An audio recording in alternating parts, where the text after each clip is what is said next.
Good afternoon, everybody. Welcome to Quack and Smite League Season 4. It is finally time. It has been quite the season coming in, and now we are finally at grand finals of the majors. We got the Frost Wolves against the Reapers. I am going to be your host for tonight, Jeering Lamb, and I am joined by the one and only Elite Sniper. How you doing, man? Good. How about yourself? I'm doing fan-freaking-tastic. We are back grand finals. It's going to be back in the caster's booth. This is going to be a really exciting set. Two Oh teams yeah. that have run through this season. They have showed they are here to play. They're here to game. They got their best socks on. It is time for a show. Hell So yeah. we're going to go ahead and go into picks and bans.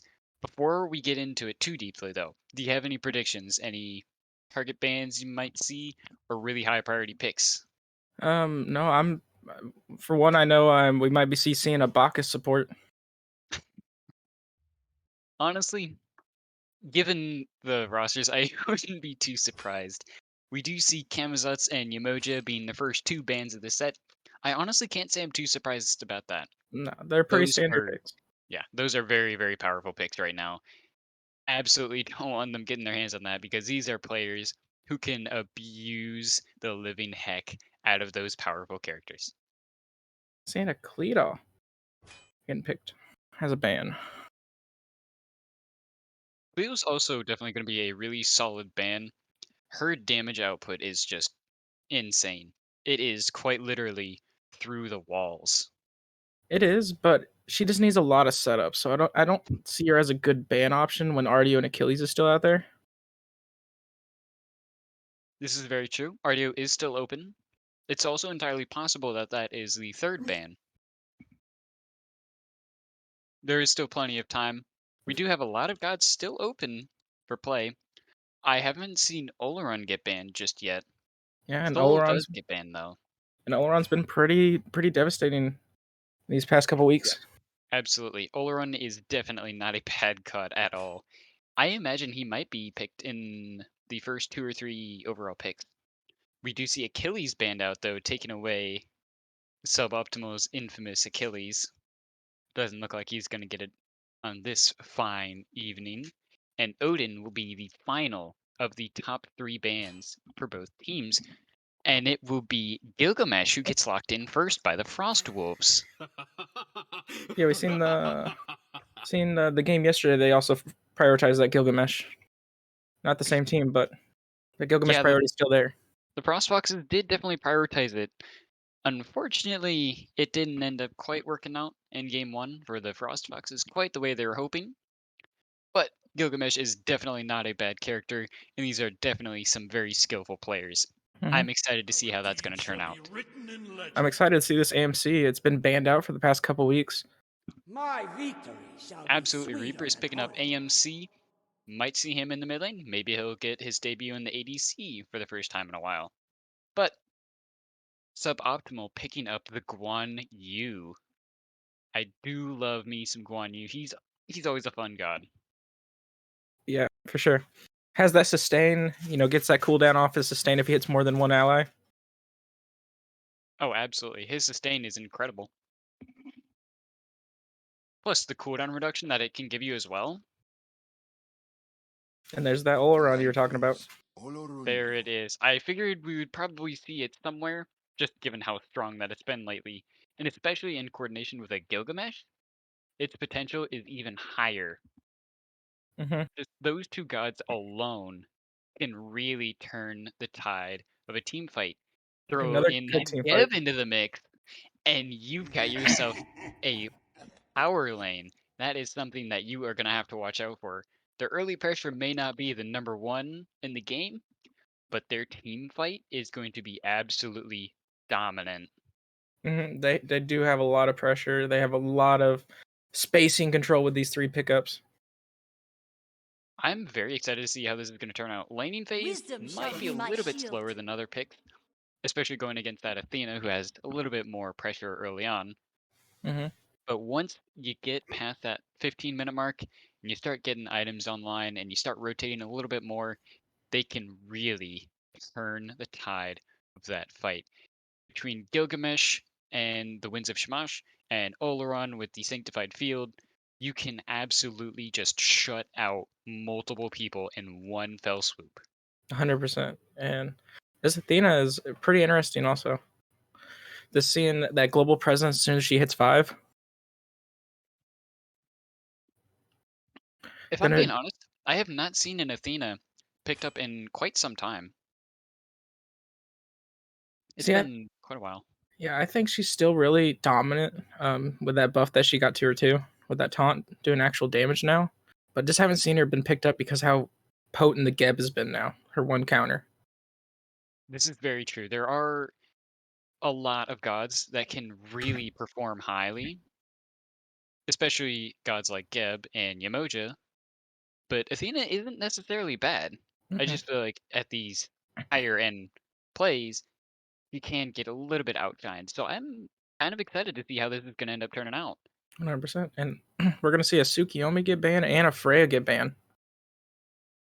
Freya is definitely a dangerous pick. Going into that late game, a Freya damage output is definitely one of the more scary things you can find yourself facing off against. And I think I speak for everyone when I say you don't want to get caught on the business end of that. No, not at all. Her late game's just insane, just like Oleron and Cronus. Any of these magic ADCs are just insane output when it comes to late game. Yeah, and I believe it was game 4 or 5 from the Frostfoxes last night as well. They ended up picking up that Freya ADC, and it just destroyed in the late game. Pick up a 100. couple items, and it was just good night. All she needs is those three main rings, and she's on a roll. Once you pick up that Hasten ring, you're just running at them at Mach 3. Exactly. The final 2 bans will be Morgan and Fenrir. Definitely some really solid teamfight guys, and I can understand the Morgan ban. Do not want to get a second Oleron ult added into the mix. Yeah, That could be really bad. we saw Morgan get abused yesterday in yesterday's game. Having 2 powwows was insane. Face the wrath of a Although sorceress this time scorned. it gets banned out. They don't want to deal with it at all. But we are going to see a different Morgan, as in Morgan Le Fay. Morgan Le Fay has been a little bit interesting this season. She may not have the highest early damage output, but her CC can really be helpful. And She's then she has definitely got a lot sustain, of late game damage too. and she has a crap ton of sustain off her ult. That is very Now true, is yeah. the That time. CC immune ult can really get her out of a pickle. And I plus, should have the created a sustained world that damage you is do just not exist added in. cake on the top. And by response, the Frost Wolves will pick up Nike and Tiamat. I always love enjoying watching a good Tiamat player. Tiamat's one of my favorite gods. When I look at this comp for the Frost Wolves, I just see team fight, team fight, team fight. Everywhere I look, I see something that's got some big circles or can really capitalize on somebody else's circles extremely well. 100%. And it looks like over here for the Reapers, it's a lot of just late game. Hope they can reach there. Very, very true. We see the Thanatos being hovered though, and I do actually really like that. Thanatos is going to be a great bridge for them, getting that early pressure, especially if he can get a level lead. That will really help them transition and just kind of power farm to get to where they're more effective. Yeah, for sure. It's just going to come down to if the Thanatos can get his silence off before the Gilgamesh can dropkick him.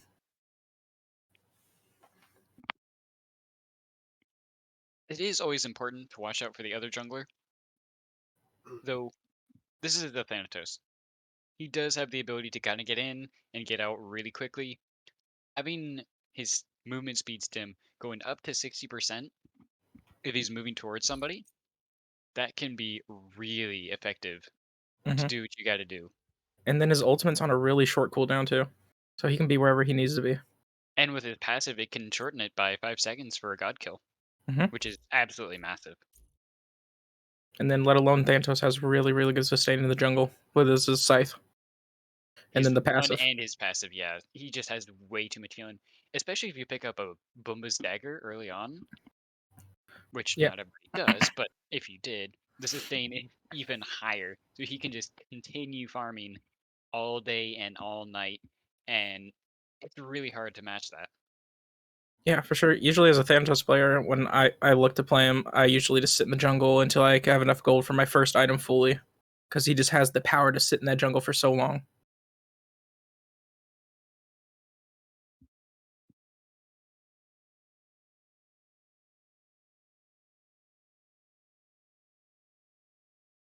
One thing I do like though is having that Guan Yu in that solo lane.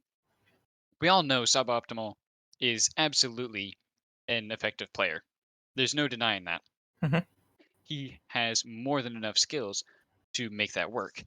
So being able to help out his team in the late game is going to be even more helpful.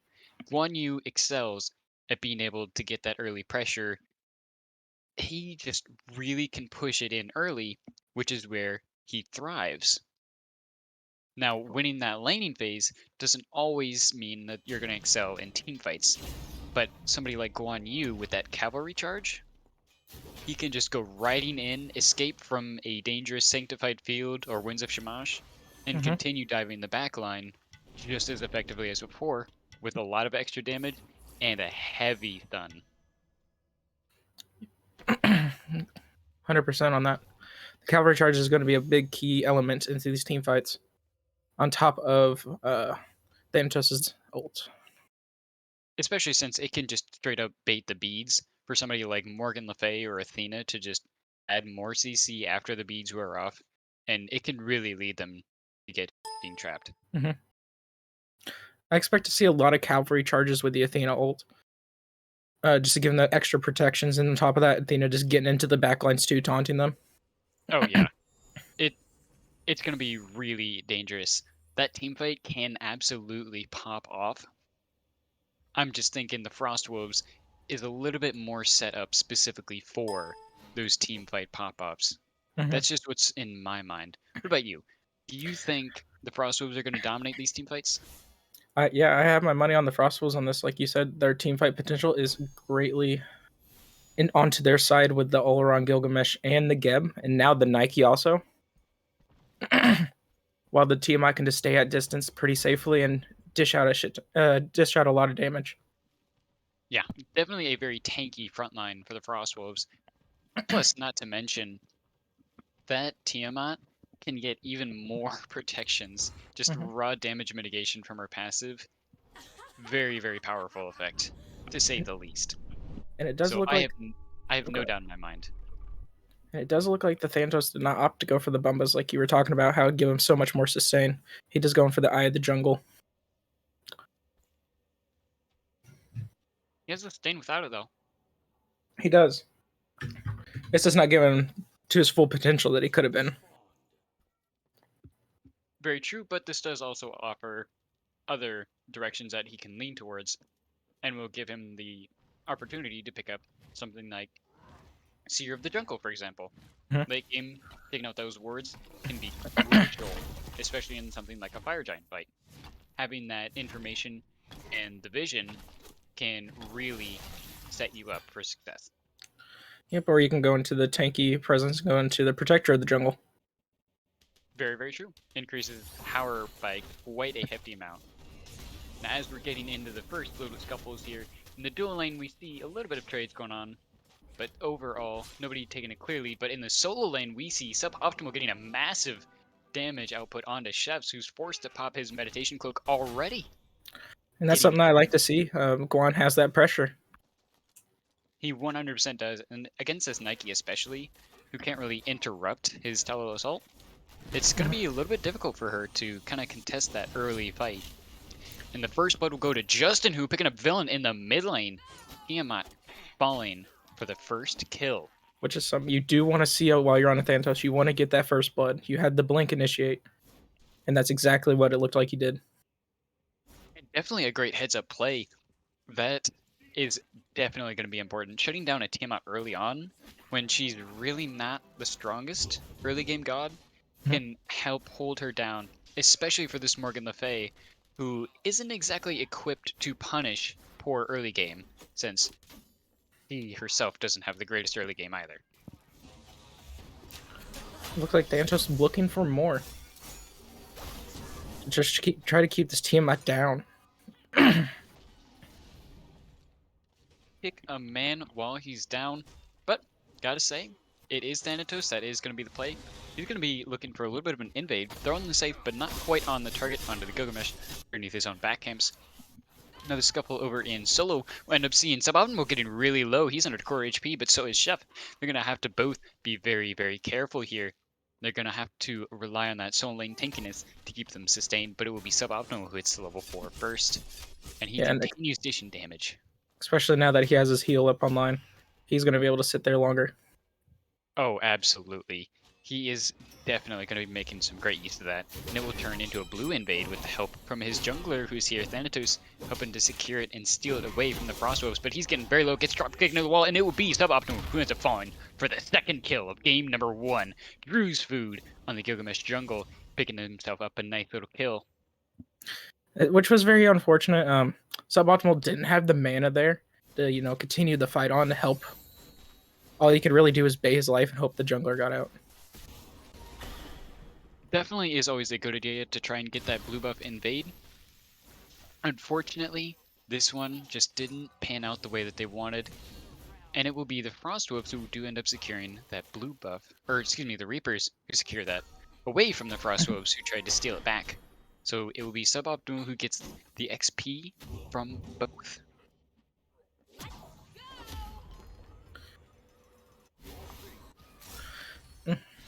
Everybody's just returning back to farming after the little scuffles that just happened. Slowing it down. It is always an inevitable return, if you'll pardon the Thanos reference. It's always guaranteed to go back to farming at one point or another, especially 3.5 minutes into the game. You'll see one kill, but this is majors. These are players, they just want more gold. They want every piece of farm that they can pick up.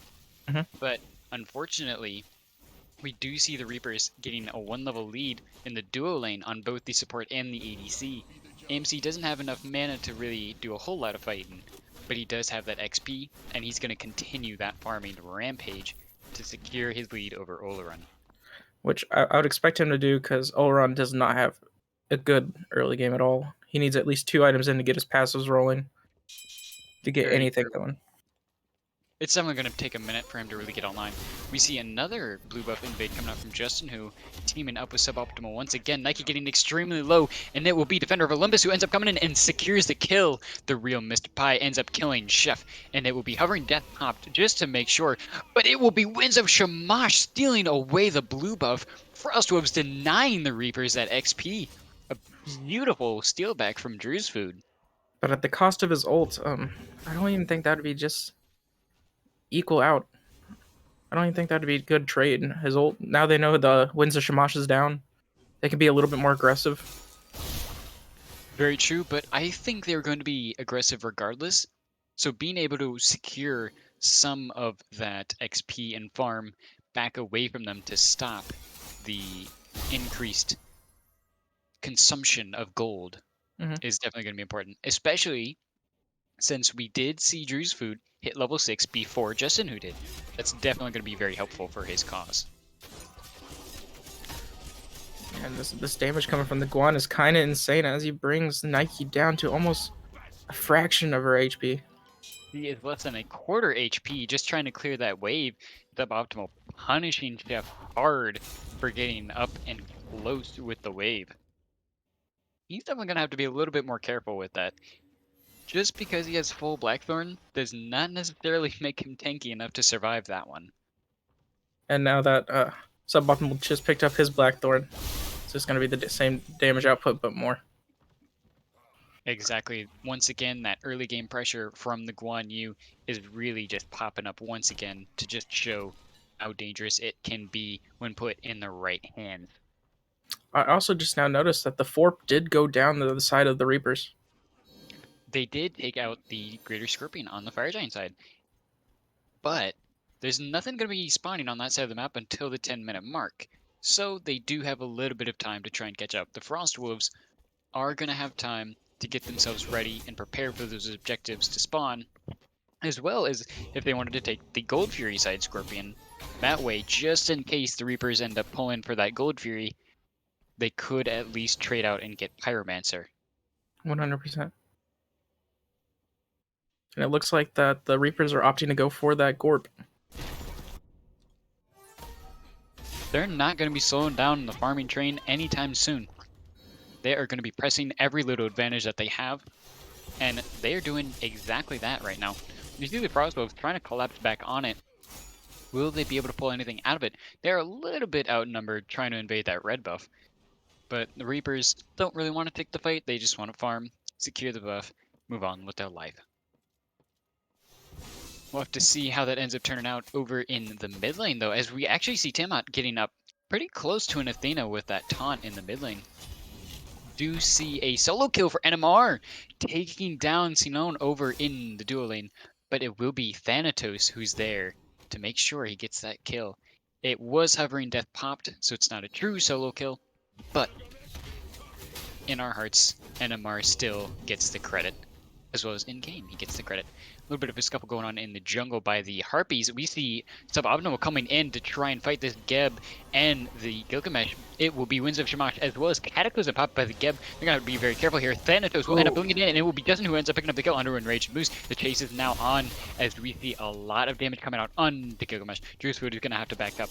Tiamat is here to help. Villain will be taking a little bit of damage from Suboptimal, getting down to about half HP. He's going to have to jump out now, but it will be Cavalry Charge who ends up putting him underneath the tower, barely surviving. It will be a beautiful drop kick into the wall. Villain ends up picking up the kill onto Justin, who gets the credit at not even a tenth of his HP, barely surviving that and picking up a kill. Wow, that was a close one. It was a very close one. Really good fight to watch too. I honestly wish I knew exactly how much HP Villain had there. It could not have been more than 100. No, it couldn't have been more than 50 at that point.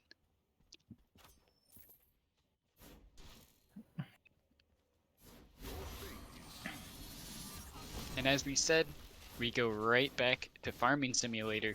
Unfortunately for Sinon, he is now 3 levels beneath this AMC. He's going to be hard pressed to catch back up. NMR is just going to be a farming machine. Suboptimal getting 1 level lead over in the solo. Just hit 2 actually, so it's about a full level and a half. We see pretty even in the jungle.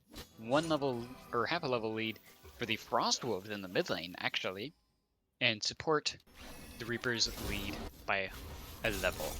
Definitely a little bit of a lead for the Reapers. They are about 2k gold ahead, 2.5. And it will be J-Road who ends up picking up Villain in the mid lane. Winds of Shamash coming out to try and take down the Morgan Le Fay, but she'll end up escaping with her life. Hovering Death will come in, and it will be a beautiful Geb shield to secure him away from that stun. But unfortunately, no such luck for our friend Sinon over in the duel lane. He's going to be taking a lot of damage from NMR. He's going to have to be careful. Gilgamesh trying to farm, but it's Suboptimal now who's here to try and take the fight. Geb is going to be forced to roll out and away so he can escape with his life. Well, shit. Tries to pick up farm, but now that Gold Fury is on the clock. They know it's up. It is 10 minutes in. We have a purple buff invade coming out from NMR, and they're going to be collapsing. The Reapers going straight for that Gold Fury, and the Frost Wolves will opt to just go ahead and take away the Pyromancer. Since they Which is a good trade. It's a solid trade. Since you know you're not going to be getting there in time to quite defend the Gold Fury, it is nice to at least get some farm and XP. That objective is always nice to have. Yeah, and it looks like they're opting also clear out those back camps, which is also another good thing. They know they probably had to back off that Gold Fury. Though unfortunately, Justin who will end up picking up Sinon once more. Now 0-2-0. Frost Wolves not doing the greatest in this early game. They're definitely going to have to catch back up going into the later stages of this game number 1 of Grand Finals. Yeah, they're so far not out of it. There's still a lot of Smite to be played. Absolutely. We are only 11 minutes in. This is a best of 5 set. They have more than enough time to make up for any little mistakes they may have made along the way. Although, what appears to me, that gold per minute for the Reapers is really starting to excel ahead Only the support trails a couple members of the Frostwolves, and even then, not by much. It's going to be a lot of extra farm for them, and the Reapers will definitely be taking advantage of that. Gilgamesh ambushing this Thanatos, almost catching him out with Winds of Shamash, but it will be Hovering Death Pop just in time for him to escape with just a sliver of HP remaining. And he will escape to safety, suboptimal, making sure there is no chase to be had. He just got out of there with the skin of his teeth. It was pretty good knowledge to know that he can get up in time. And he just barely made it out with a sliver of his life. If he had just like one more, at least tier 2 of that mace there, I think Gilgamesh could have got him. Oh, 100% he would have. Although we do see Suboptimal getting aggressive in the soul lane once more. Nike does have that mystical mail, but it's not going to be enough to save him in this trade. He's going to be taking a lot of damage. We do see Sanctified Field coming out onto the AMC, but he will get Defender of Olympus to try and save him from this Geb. Cataclysm coming in, knock up. The Shockwave hitting really hard, but he will be forced to pop bees. Gilgamesh jumping in. Dreamspoon will end up securing the kill with his Sunforged Scimitar. NMR taking his first spill of the night. Beautiful counter rotation coming up from the Frostwolves. They recognized that AMC was getting pretty aggressive, but now a counter rotation coming in. Beautiful blink out. Drewswood getting out just in time to escape the scythe of Justin, who unfortunately we won't see as much luck for Chef. Forced to pop meditation under his own T1 as suboptimal. Dived him and forced him to be a little bit more careful. The villain is here to help with the chase. Gonna be doing a little bit of damage with the help of Creatures of Creation. But not enough, unfortunately. Not enough to secure the kill, but it does leave your soul laner alive and healthy. He's able to get a little bit of farm before he backs. He wants to get his blue buff, but Justin, who is here once again, they don't want them getting that blue buff ever this game. The Scythe is not going to be enough to secure it. It will be Chef who ends up picking it up. Winds of Shamash coming out once more as we see 4 of the Reapers here. Morgan Le Fay has rotated over to try and help, but they will go ahead and back off, go back to farming once more.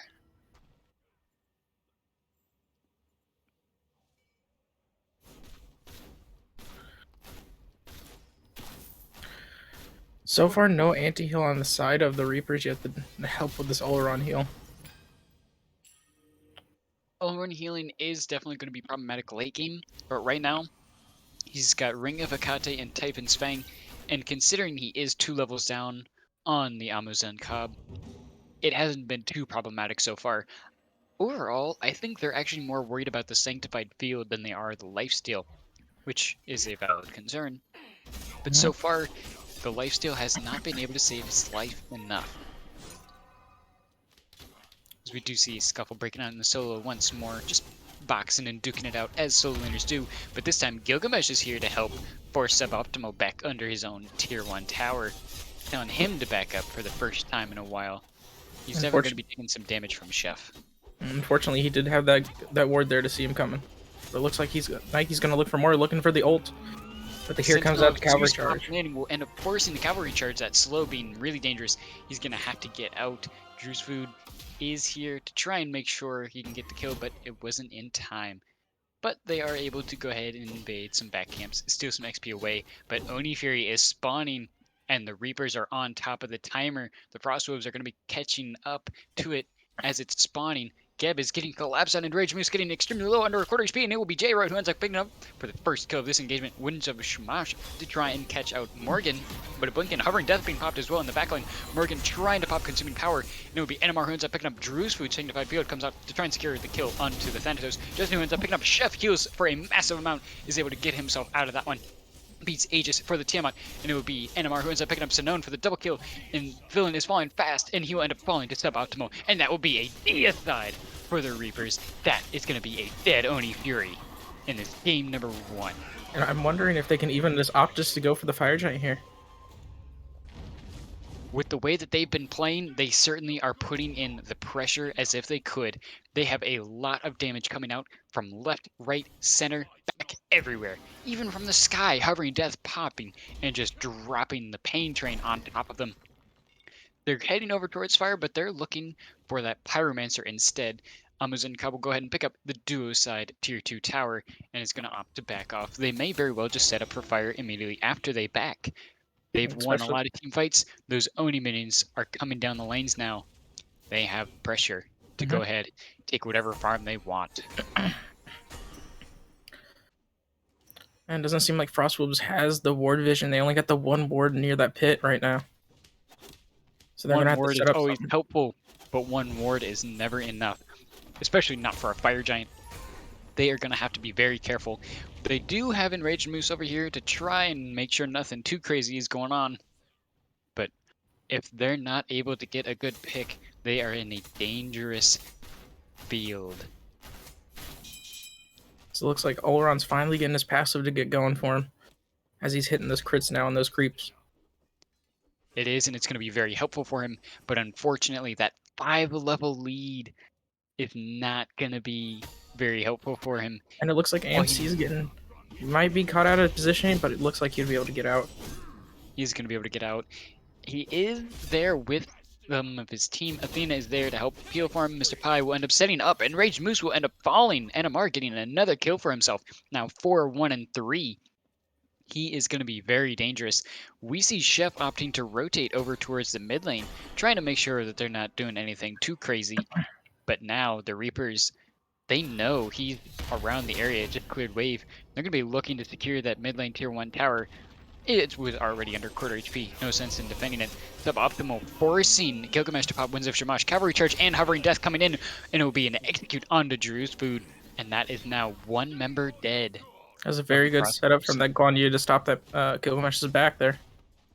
Perfectly timed as well. Really made him panic when you see the Winds of Shamash come out really quickly. Neki jumping in, popping Sentinel of Zeus, getting a big slow, but not enough of a shield for him. He will end up falling to real Mr. Pi, the support on Athena, getting that kill. Now 206. He is definitely sitting nice and pretty. And he's been in a lot of those team fights. Those Defender of Olympus have been very good. A support with multiple kills and assists and no deaths is scary. Especially on a team that already has a lead, which at this point they can use it to just go ahead and steal the Fire Giant away. Frost Wolves are not going to be able to contest that one. They're just going to have to back off, except that they're not getting that Fire Giant and farm up in any way that they know how. And it looks like to me that they're just going to group up to this right lane and get these next 2 towers. Might as well. Taking out towers is always a good use of Fire Giant. Taking whatever is left. Getting yourself that extra gold and XP and making the Titan just a little bit weaker. But the real question is, if you're the Frost Wolves, what are you going to do to get yourself back into this one? How are you going to stop this bleeding and insert yourself back into a driver position? You just got to hope for a good Phoenix defense at this point. You just give up your towers. There's not much you can do to defend them. And hope to get some farm off of what back camps there are. I think you are right. There's not going to be a whole lot of fighting that they can really do since they are at a deficit already. They're going to have to be very, very careful with their plays. Especially this Nike looking to try and pick up that Scorpion. All the members of the Reapers are in the area. Yeah, I expect Oleron to try to at least get that Draugr right now to help him with that defense for the Phoenixes. They're going to have to be backing to defend Phoenix very shortly, though. Thanatos getting in a ward on that door just to catch some early rotations, taking out the wave a little bit early just to make sure that tower falls as early as possible. Frost Wolves have caught on to what's happening. They're backing to defend that Phoenix. Solo side Phoenix now exposed. All 3 birds are at risk, and it will be the solo side getting peeled first. We see Cataclysm, the Sanctified Field, and Hovering Death will end up popping. Justin, who ends up picking up Villain, and it will be Winds of Shamash and Cavalry Charge popped, as well as Sentinel of Zeus coming in, but it will be a big stun from Suboptimal onto Chef. He's going to be forced to back up, and it will be Gilgamesh taking a lot of damage from the Guan Yu. Geb Rollout will end up knocking him back into the team, while his entire team, the Reapers, took out the right bird. They're going to be dealing a massive amount of damage to Geb. Lost half his HP almost instantaneously. The Reapers having so much damage output, not a single member fell. They did get a little bit low, but so far, 1 for 0 in this fight. And no matter how low you get that Thanatos, he's just going to be full HP. It's almost criminal. Yeah, he's just stealing him. We're going to have to call the cops on this one. He's just stealing life. He really is. And it looks like the Reapers are going to be looking to steal this mid lane bird as well. They're getting in, getting a little bit of poke. Unfortunately, Gilgamesh getting caught out by the Thanatos trying to go over that wall. getting immediately sent right back, and it would be a great jump in. And some heavy CC onto Zanone. He will end up falling to suboptimal. Hovering Death will end up picking up the kill onto Chef. No shield for you. Can't pop Sentinel of Zeus since it isn't up yet, and you end up falling to the execute. Mid lane, Phoenix goes down. There's only one bird remaining. Athena is pretty low, but she does have ult. She can afford to just back up and pop right back in. 100%. It would be Villain who ends up stopping her back, though, not letting her come back to this fight just yet. Gigamesh trying to get some information. Drew's Food wants to get something out of it, but it won't be enough. True Notification will end up hopping a little bit of a storm, and Optima will end up getting the Defender of Olympus from Athena. Rogue Spy coming right back in, and that will be the left bird down immediately. 22 and 17 seconds in. All three birds are down for the Frost Wolves. The Reapers still have the Fire Giant buff active. This is not looking good for the Frost Wolves in game number 1 of Grand Finals. Yeah, they can look to get this Primal Fury here, and then look to get the Pyromancer, and then back, regroup, and get another push in this game. Once they get that Primal Fury, if they back do Pyro, Fire Giant is going to be spawned at that point. They're going to be able to just easily take it down. There are 3 different lanes of Fire Minions pushing down towards that Titan's Lair on the Frostwolf side. They have to be very, very careful with how far they extend, because even 1 or 2 people getting picked off here at this point in the game could spell certain doom for them.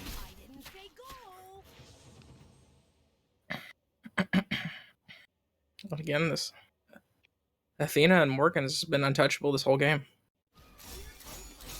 Both of them having 0 deaths, everybody else on the team only having 1. The Reapers have been pretty untouchable. They have not seen a death in quite some time.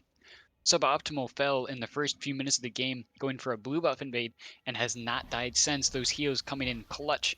He's got that Caduceus shield. He's healing quite a hefty amount. On top of having that Blackthorn hammer and the Bulwark of Hope, he's got so much HP, he doesn't even know what to do with it all. He's just shoving it into the Frostwolf's faces, and they can't do a thing about it. Pyromancer going down to the Reapers, and now Fire Giant is spawning.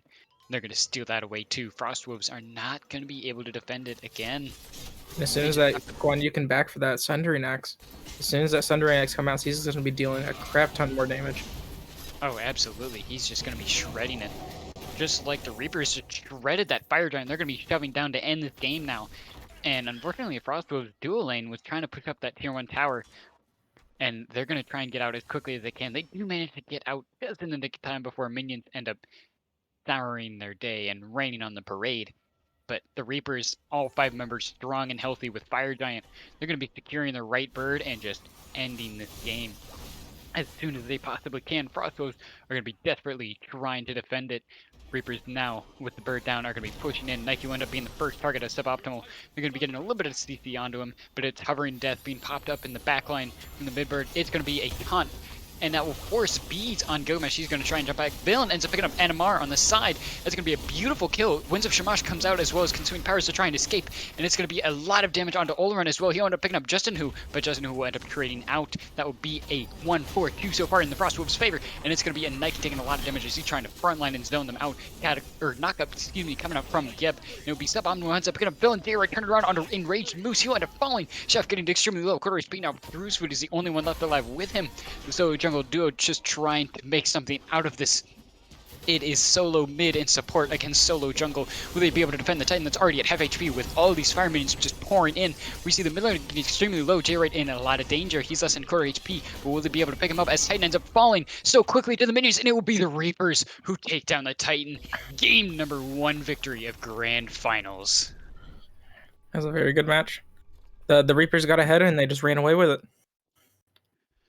Man, the Reapers came in swinging. They wanted to make a statement in game number 1, and they absolutely took it away. Up, and they are gone with this game number 1. They certainly have an impressive stat line. Only a grand total of 5 deaths in that entire game. Their numbers are through the roof. Guan Yu having 7,223 player healing. He's looking like a Yamoja right now. And coupled with a 23,000 player damage, he's just unstoppable over there. Do you see Nothing is going to be able to stop him there. do you see them maybe painting that Guan Yu against him in the Thanatos? Honestly, I don't see them banning out the Guan Yu. They already banned that Achilles, and they've seen suboptimal play before. They've seen him on his Achilles. They know it's too dangerous to be left alive, just like it's Star Wars. You gotta be careful with what you let through, and sometimes you just gotta let one thing through so they don't get something worse. Mhm.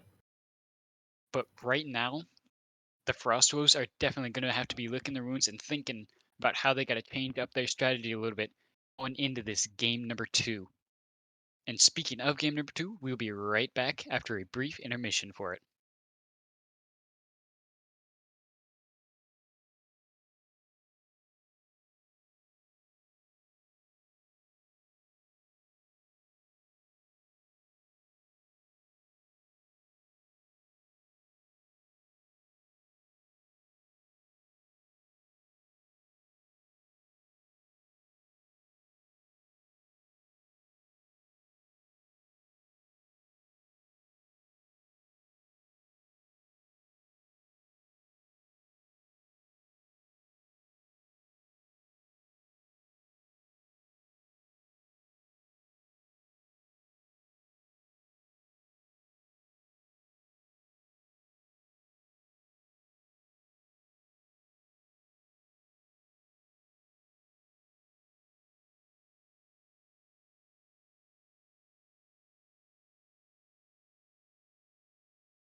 Welcome back to the Season 4 QSL Majors Championship. I am sorry for the delayed break, but we had some difficulties, to say the least.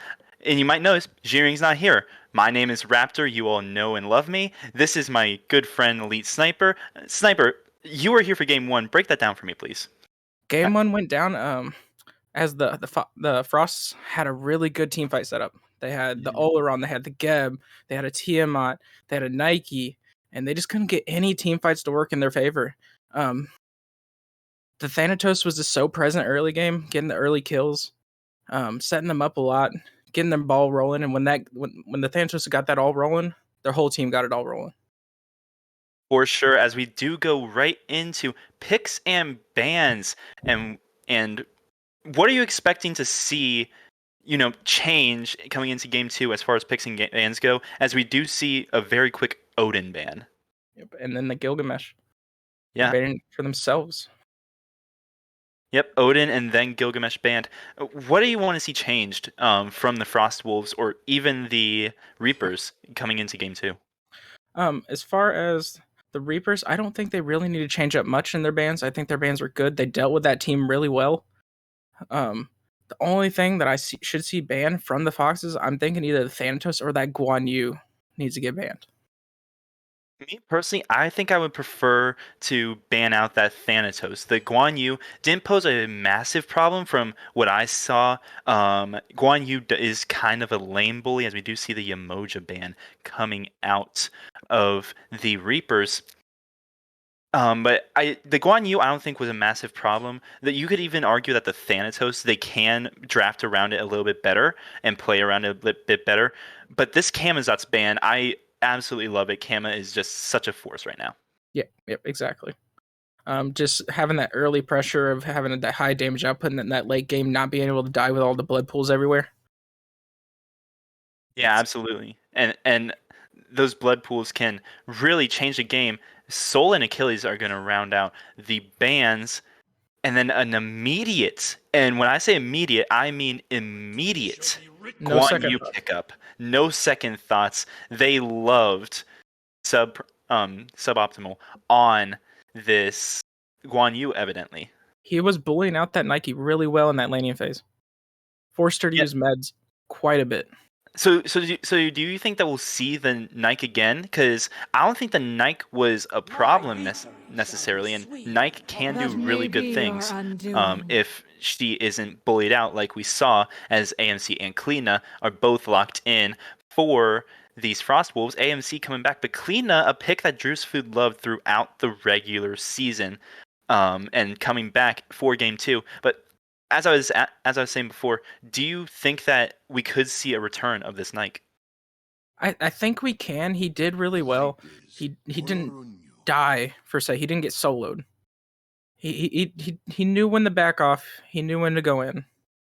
It's just that Thanatos was there every time that Nike died. If anything, if they do want to change up the Nike, I think a Mulan would be great into a Guan Yu. I totally agree with that. Mulan is such a good solo laner right now. She's no Achilles or Artio, one of which was banned out. But Mulan can bully lane extremely hard right now, and I absolutely love Mulan personally. Going back to picks and bans, though, and what we do see the Kabrakan and Oleron picked up. So we are seeing this AMC does have some flex potential. We have seen it both in mid and in the carry lane. We saw it in carry lane game 1. Do you think that this AMC could be going over to Sinon? I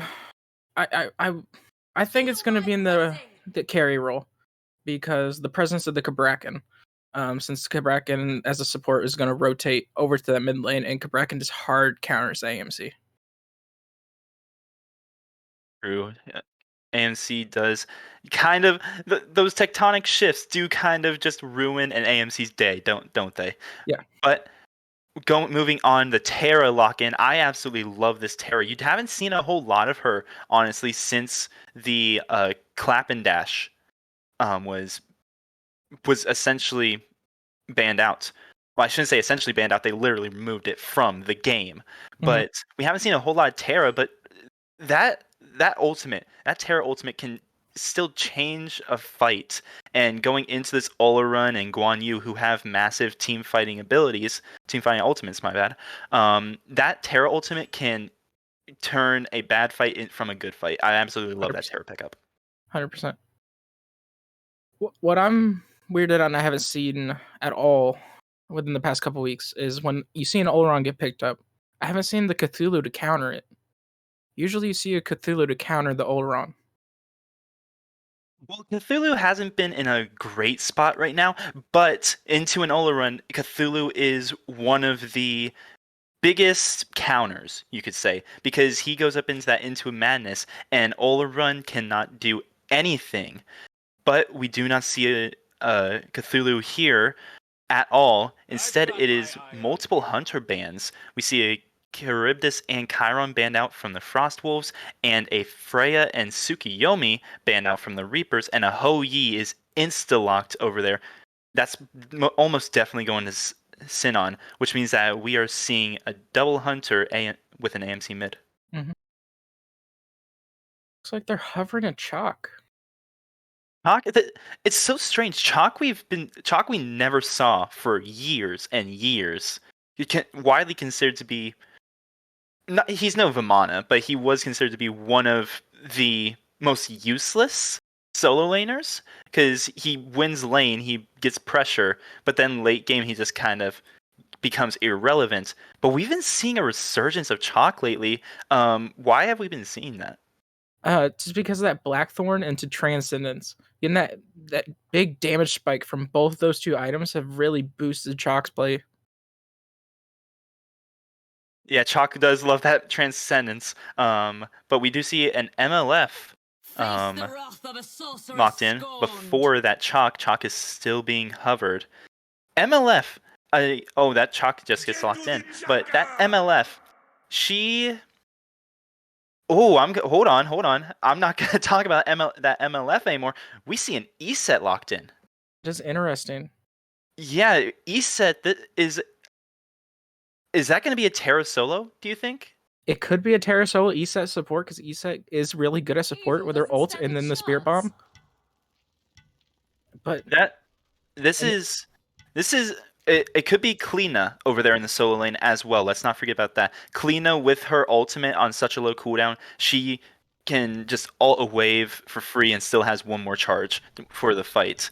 Mm-hmm. But out of the three, with the three options, who would you rather see in the solo jungle support roles? I'd like to see Terra in the solo because she is pretty devastating in the solo lane. If she gets ahead, she can do a lot of stuff. She does a decent amount of damage. She can clear at level 3. She's all around a good solo lane. And then Kleena jungle E-set support, yep. I'm assuming. Yeah. So let's call it the Bolt special. Because you did see that a lot from the Bolts, at least the E-set plus Kleena.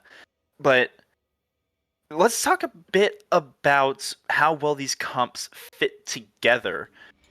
Who do you think has the better team fight between these two comps in a head-to-head 5v5? Let's say everyone's level 20, full build. Who wins that team fight? It's coming pretty even because again, E-set ult, the Suns, and the Terra's Blessing. But again, you got Kabrakan's ult, you got Oleron's, you got the Chalk Silence, you got the Sustain from Morgan, you got the Cavalry charge from Guan. I mean, this is going to be a bloodbath. It's going to be an even fight, and that's what I'm going to love to see. It absolutely is, as we do go into game number 2 between the Reapers and the Frostwolves. Frostwolves trying to bounce back after an unfortunate game 1 falter, but some very interesting comps. It is actually E-set jungle with Kleena in the solo, and that's not the only solo jungle weirdness. I did not even think about this when the Chalk was locked in. It's Chalk jungle. It's going to be very interesting to watch. I mean, as a jungle main, I haven't played around with E-set in the jungle. I expect her clear to be decent because her clear level 1 is really probably one of the best clears out there. But we're just going to see how if she can hit those spear bombs coming from the jungle, that's going to be the big key.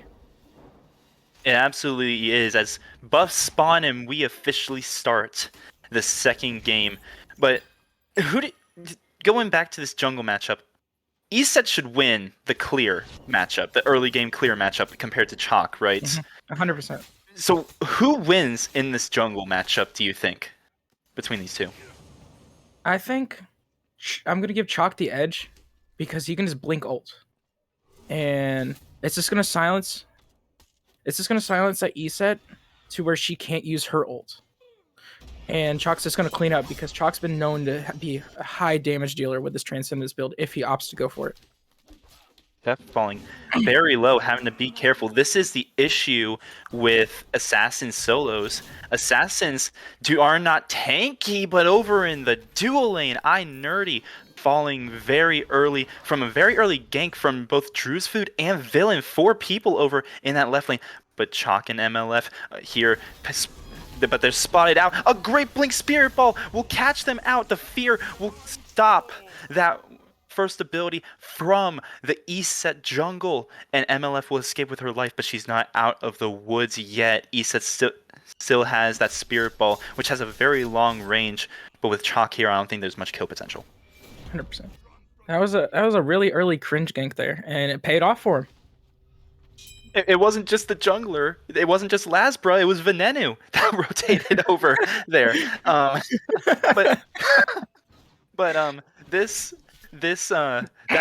early gank onto the Cabrakan, getting this Terra ahead is so important because Terra is well known to have one of the weaker early games. Speaking of early game Terra, she is falling very low, but it does not look like she will fall. But compared to Cabrakan, my bad, who is pretty high early game pressure, getting the pick that early is super important. As we do see people just farming up. Looks like the Sinon taking a bit of poke here, but the blue buff invade on the other side. Chef falling very low. It looks like he will get away, popping the med just to survive. The blue buff will be successfully invaded, though, as well as the purple buff on the other side. Chalk taking these back camps as well, going to get caught out a bit by Chef.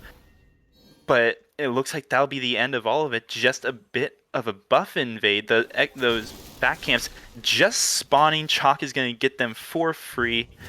Stopping a bit, but we'll secure them on time before Drew's Food can show up.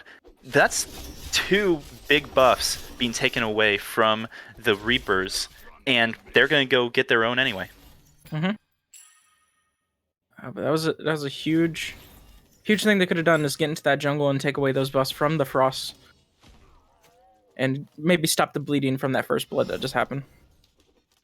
Absolutely, and with a comp like the Reapers, I mean, you have a Cabrakan with 2 assassins, a Blinken from said Cabrakan gets a stun onto Blinded, and Blinded will fall for first blood. Meanwhile, over on the right side, Guan Yu has his ult.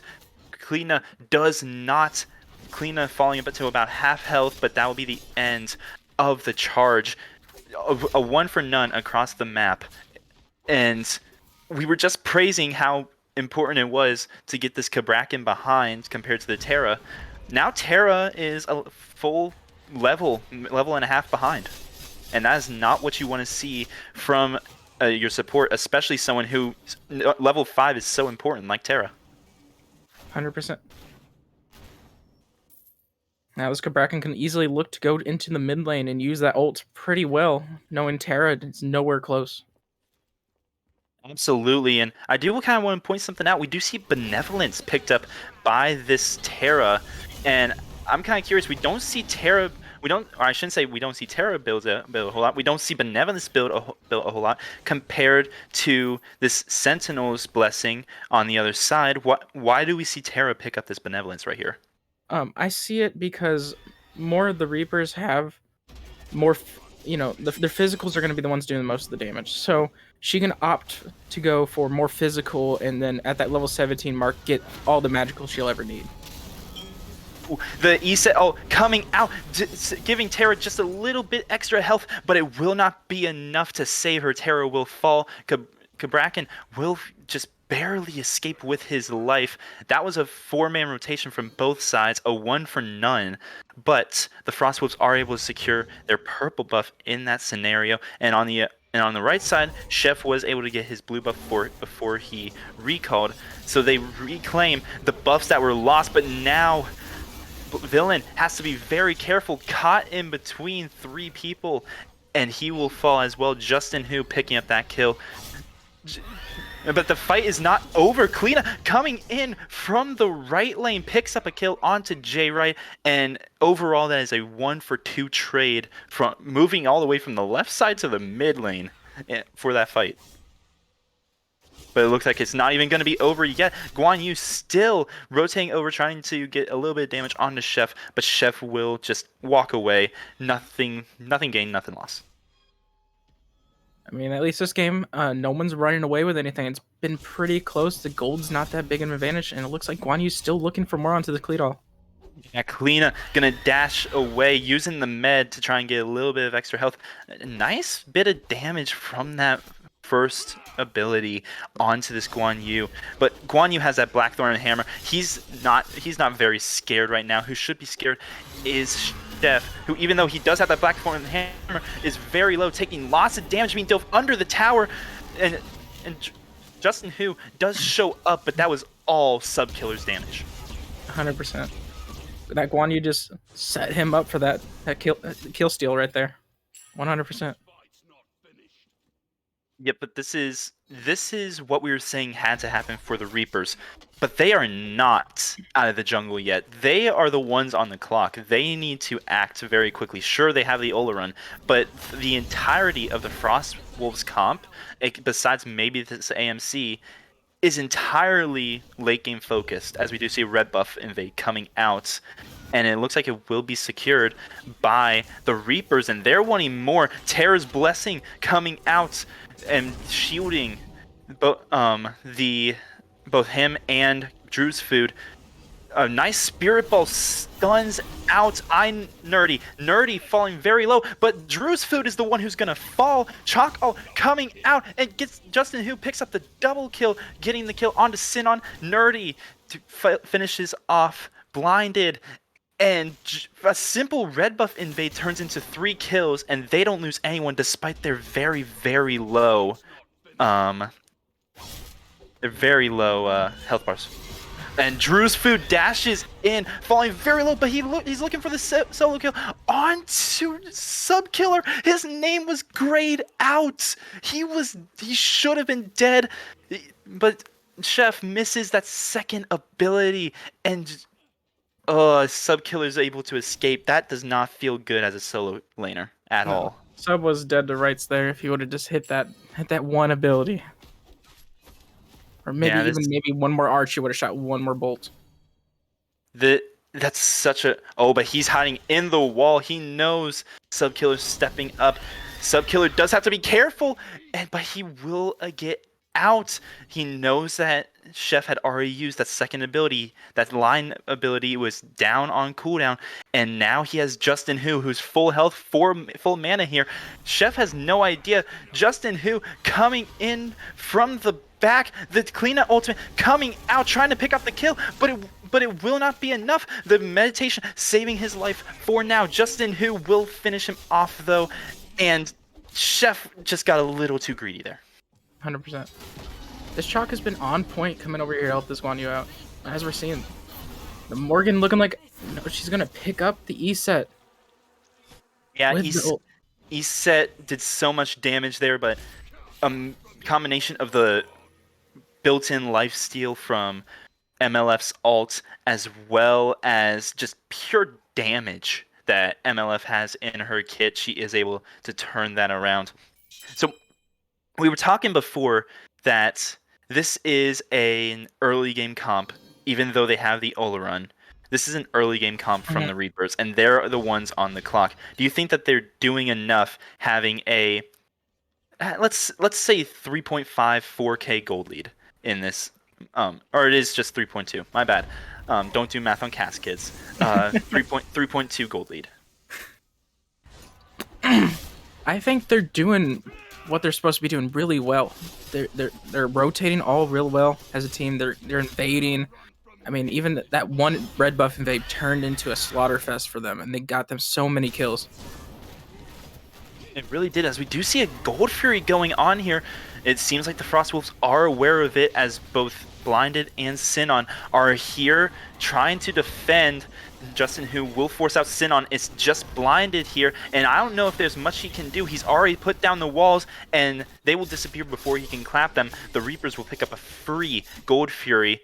Meanwhile, over here, Chef just getting a bit of proxy farm, as solo laners ever so love to do, but he does have to be careful. He is still an assassin, even though he does have that Blackthorn and shield, and it's showing. He is falling so low. He will get into the wall, though, and Subkiller just waiting for him to come out, uses the cavalry charge. As soon as he sees he come out, Chef is falling very low. Terra blinded, using the med and body blocking incredibly well. I think that Chef is going to be get out free here, but what about the rest of the fight? MLF turning around, massive damage onto Drewsfood. Drewsfood will fall, but not before J-Right falls as well. Now it's just Subkiller, surrounded by 3. The rest of the team rotating in, though. The Reapers, they're going to collapse on this. I don't think that any of these Reapers are going to fall. Instead, Chef is going to be the one to fall. Blinded will most likely be next as he's slowed in that chalk rain. Subkiller getting the triple kill, and that's a free Fire Giant Scorpion. Meanwhile, over here on the left, Tier 1 and Tier 2 tower are gonna fall. This is just chaos all around the map. The Frostwolves, they're getting whiplash. This game has just turned into an arena match at this point. It has. So it was a 3.2k goal lead when we were talking last time. Neptune, please bring up the graphs again. Yeah, it turned up to a 6.1 in about a minute, maybe less. They turned it around so quickly. Now, they still are not out of the woods. I feel like a broken record saying this, but they are on the clock. This late game comp, if it does come online, if they are able to stall the game out long enough, it will just run all over this Reapers team fight. I think that they have to take advantage of this with the 6k gold lead that they have right now. They've already gotten the Gold Fury. That Fire Giant Scorpion is still up, though. Yeah. They need to focus onto this Forp now. So they have the priority to get the Fire Giant as soon as it comes up. They can win these team fights. Yeah, but look at this. Subkiller, less than half health and not scared at all, walking into a full health Chef. Chef, though, is showing exactly what I was talking about when I mentioned that solo Kleena. That ultimate just full clears wave. But with the Chalk and Kabrakan here, there's not much he can do to step up unless Drewsfood does find a good Spirit Ball. He does find Justin Hu, but it does not do much damage. A great tectonic shift from the Kabrakan for iNerdy.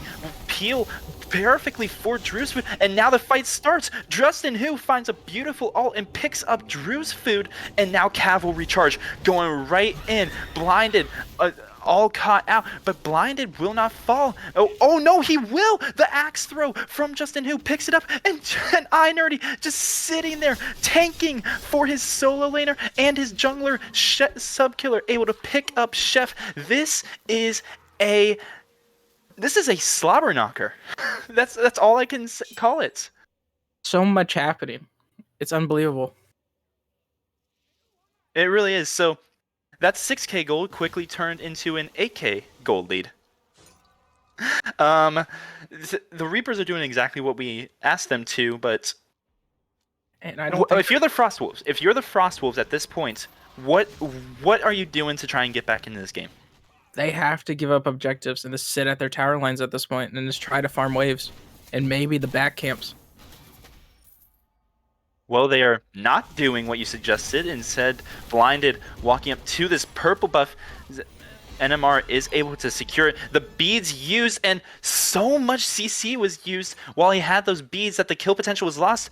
But the bait, iNerdy comes in, tectonic shift, not able to fully lock in Blinded, but Blinded is caught out anyway, standing inside the Sun's.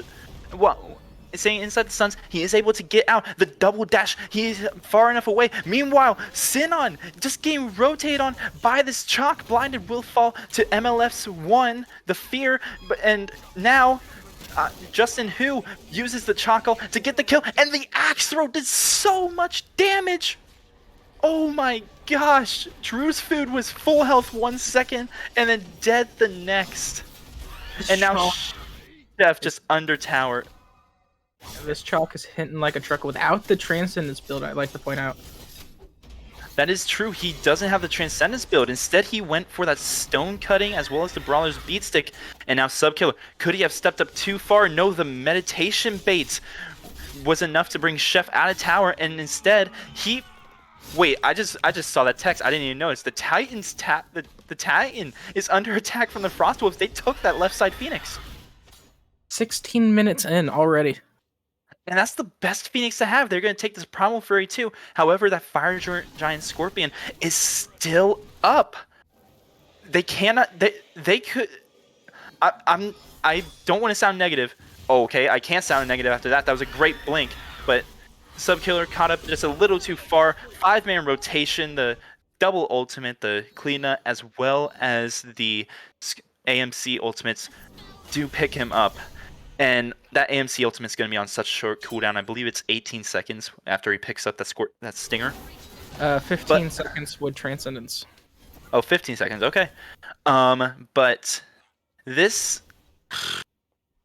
That doesn't feel like it's enough. The Fire Giant Scorpion does finally go down, so Pyromancer and Fire Giant will be coming onto this field in about 20 seconds.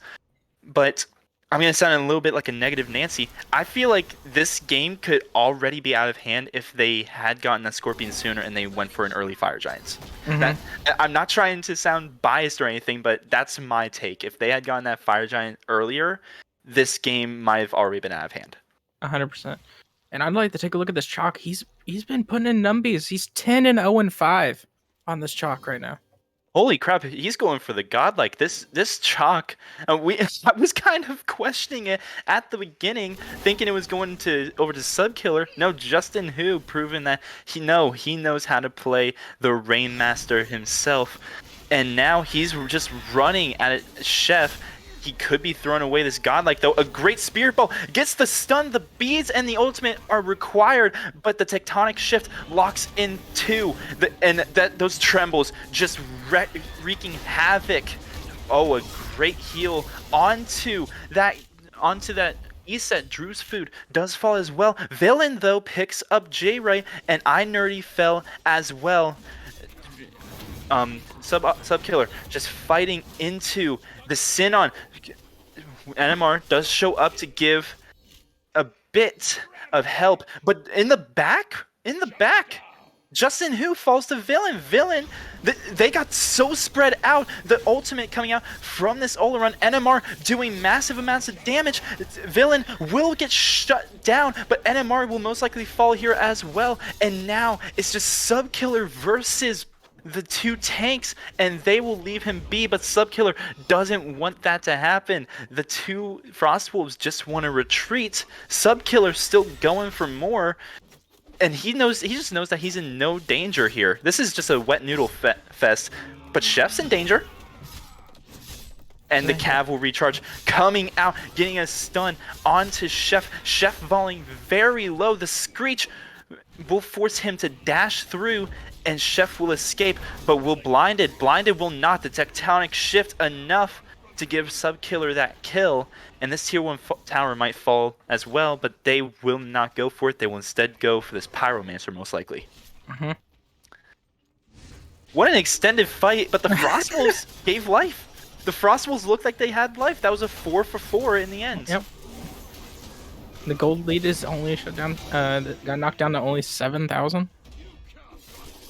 Maybe just a little bit more now, since Pyromancer. It's a bit closer to 8K, but yeah, they've managed to stop this bleeding, and they kind of showed the Reapers, hey, end this game now, or you are risking losing.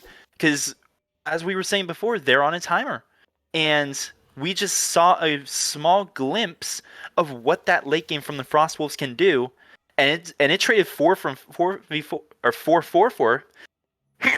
No, I Or beg your fours there. pardon. It did trade 4 for 4, but so much of that has to go to Villain picking up that triple kill and shutting down Justin Hu. This AMC, he's the highest level on the team right now. He's the highest level in the game. He's the only one that didn't fall behind when the rest of the team did. 100%. 100%. This AMC is going to be their saving grace in these team fights if they can keep him alive at this point.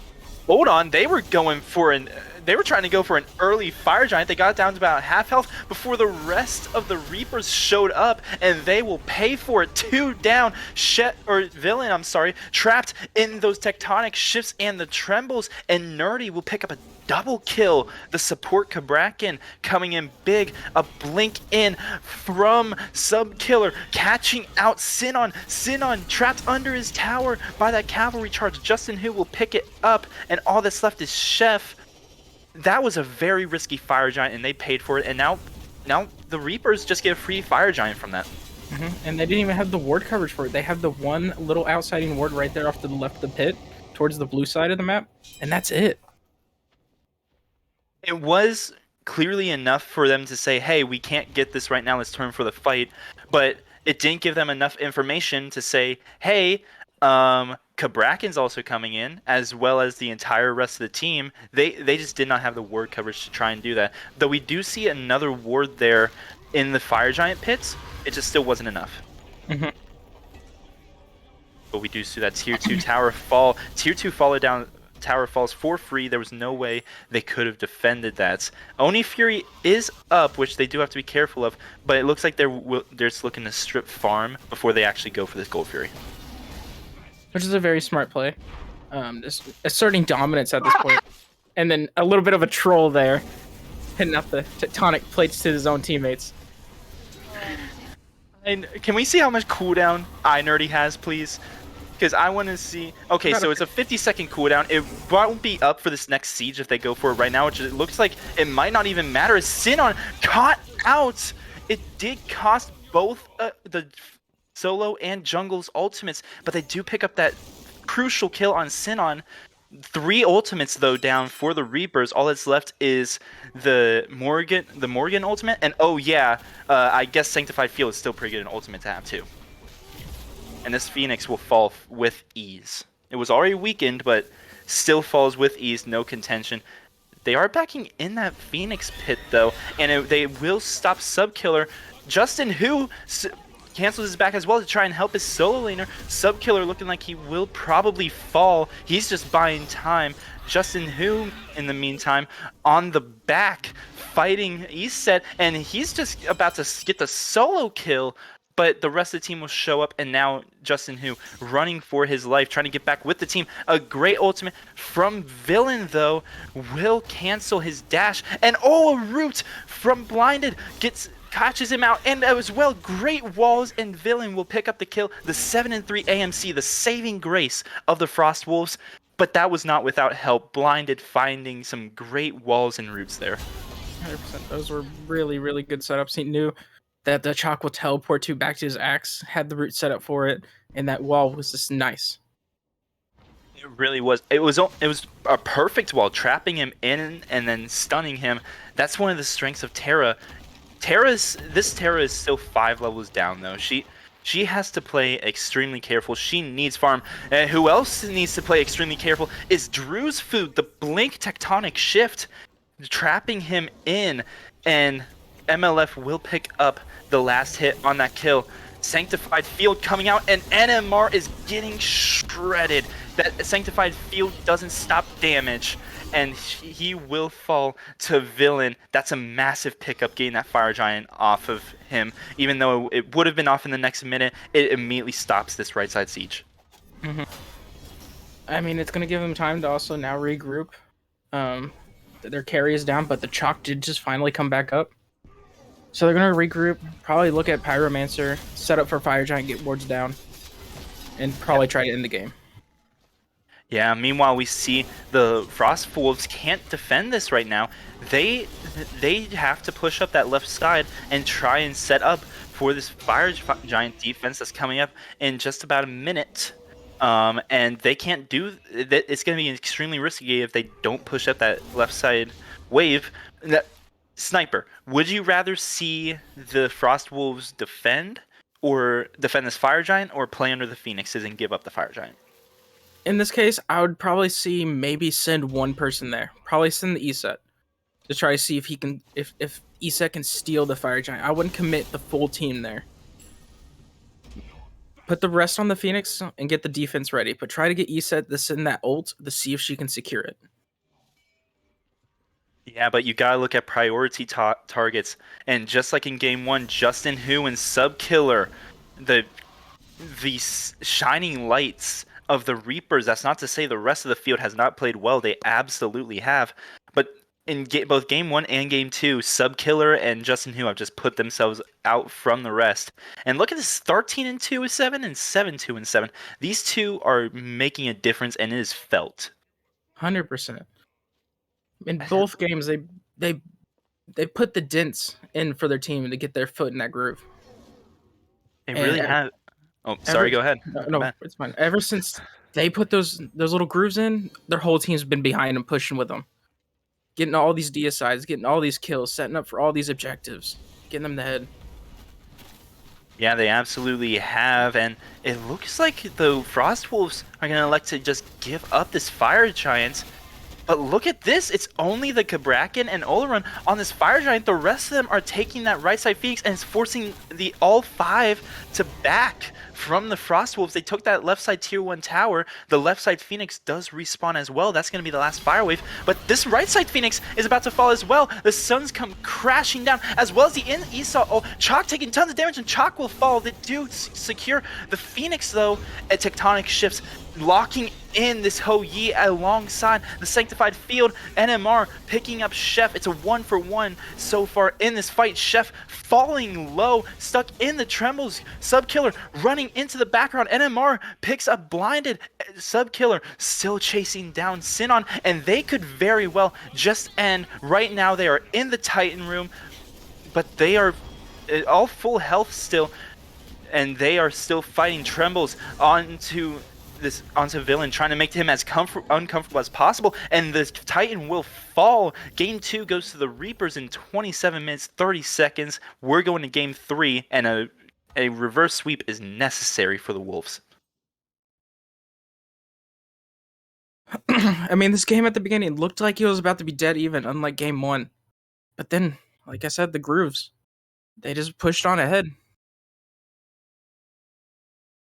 They really have, and I mean, just look at the damage numbers. I mean, Villain, top damage in the game. Kudos to you. And Chef doing... Chef actually outdamaged Subkiller. That I was a bit surprised by that. Was not expecting to see that, I will be honest. But still, 23k from Subkiller, 21k from Justin Hu, almost 21k from J Wrights. The Justin Hu and Subkiller, they made this game their own, and once they got going, they looked practically unstoppable. And he had almost just as enough healing as a Terra, with the Terra ult and her 3. That is kind of a crazy stat, but they did exactly what they had to do. They kept this Terra behind. They took advantage of the fact that they had an early game comp, and this Terra does not play well into those early game comps. She needs those levels. She needs to hit this late game. I love the Terra pick, but the Reapers just played it so well into it. Mm-hmm. Well, that is going to do it for game number 2. We still got one more game. This is not like the rest of the season. This is going to be a best of 5. So you really want to stick around for this next game. Can the Reapers close it out in 3, or can the Frost Wolves take us to a game 4? We'll find out right after this.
And welcome back to Game 3 of the QSL Season 4 Majors Finals. I am still Raptor. This is still the Elite Sniper.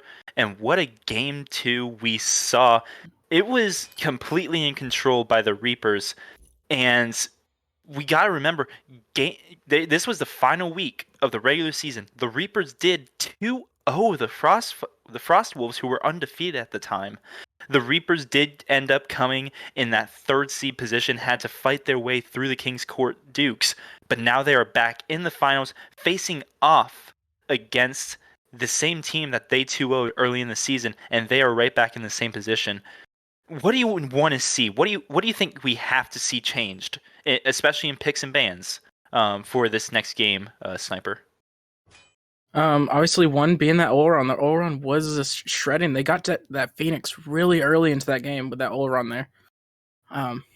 Another one, that Chalk was just devastating early. I wouldn't want to see him go back onto that Chalk, or at least pick it up for themselves for their solo laner. That Chalk was absolutely monstrous. Even though I did originally think it was going to Sub Killer because I forgot that the Guan Yu was picked. We did freaking Justin Hu. He looked so good on that Chalk. Looking at the bans, though, we do see pretty standard bans except for one, the odd one out. We do see Kama, Odin, and Oleron on the side of the Frost Wolves. And then AMC and Yamoja, no surprise with Ama Gamer. Back in this game, he has looked so good on this Yamoja. It's no surprise that he is banned. That AMC villain looked incredible on it. But that Mercury ban, why do we see Mercury banned? I mean, Mercury is really good. As soon as he hits 5, he can be wherever you want him to be. He can ult from the back of his Phoenix and get to the middle of the lane. It's insane where he can be. That Sonic Boom is it's probably the most. No, I can't say that. I was gonna say it's probably the most anti-semi-global or the most anti-global semi-global ult, but that makes no sense. It is a pretty good ult. It's a very good ultimate for game where you want to be. And going right into picks, the Achilles, what everyone's saying is the best solo laner right now, is picked up, and that is going over to Chef. They are not messing around in this last game, and why would they? This is win or go home. For them. On the other side, we see Freya and Heimdall. Okay, never mind. I say this is win or go home. We see a Baron Somdi locked in. Okay, so all the Frost Pups watching. If you don't know, I'm on the Frost Pups. Okay, I'm on the amateurs team for the Frostborn org. Everyone on the Frost Pups knows me for my Baron Somdi. I love Baron Somdi. Why do we see a Baron Somdi picked up here, Sniper? As Barn Spaggett, as I like to call him. It could be a support. I mean, I think Baron's a really good support more than he is a mid lane. Yeah, I personally don't know if I believe that, and I love this Erlong pickup as a response, giving that to Justin Hu, most likely in that jungle. He'll just be able to sit on this Baron, and Baron's beads and or ult is just going to be forced out on cooldown. This Baron pick, as much as I love Baron Somdi, I'm not a massive fan of it right here. I was kind of skeptical with it into the Freya and Heimdall, but now I think that this Reaper's draft is going to completely shut down the Baron. This Achilles and Soul, we don't know the last two picks, but I think this Achilles and Soul are really going to have to do some heavy lifting to make up for the deficit that this Baron Somni is probably going to bring, because he's just going to get sat on all game. 100%. But I do like the Freya pickup though a lot. Going back to it, saying that they banned away their Oleron, but Freya's just a better version. 100%. Yeah, Freya is an absolute monster if you get to late game. Her autos hit so incredibly hard. But looking forward into these bans, we see the Gilgamesh and finally the Guan Yu ban on the side of the Wolves. And on the side of the Reapers, they're focusing out I'm a Gamer now that he's back in this lineup. It's Ares and Kepri banned out, and they are hovering the Thoth. These mid laners just really want to troll. don't they? They do, but Thoth does bring a lot of pressure. Being able to just sit back and shoot from a range and also give the Freya the bonus attack damage, hit those towers with. But instead, they're gonna hover the Giannis. I just realized they've already got Freya and Heimdall locked in. So if this Giannis gets locked in, who's the mid? The Giannis does get locked in. Who's the mid? Where's everyone going? I'm just as confused as you are at this point. Because I could say a lot of people can go in different roles, but they all can go into that same role. It's Yeah. like Giannis can jungle, Giannis can mid, Erlon can solo, Erlon can jungle, Freya can jungle mid and ADC. But I'm Yeah, I don't know. If it were me personally, Giannis is obviously very clearly going mid. Well, I can't say very clearly going mid. I don't know what's going on. For all I know, the Reapers are just having a bit of fun with this one.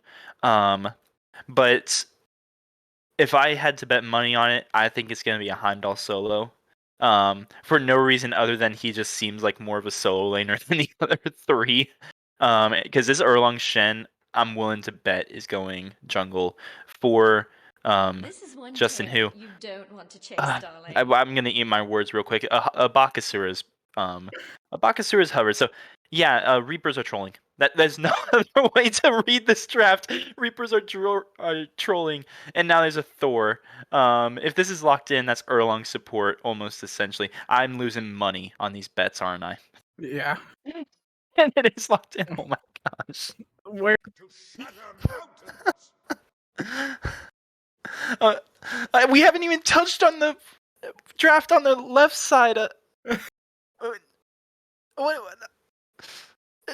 how do we cast this?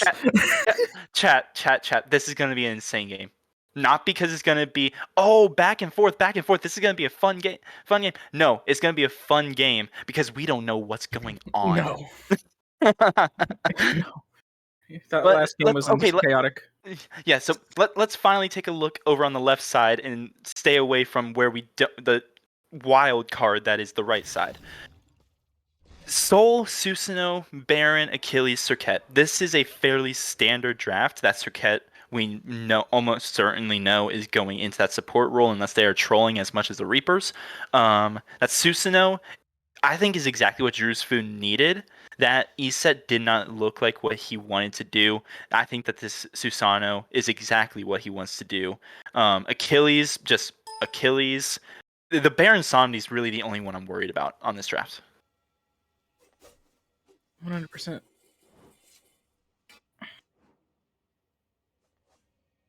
I mean, I think that Achilles just beats whoever he's facing because Achilles was one of, if not the best boxer in the game.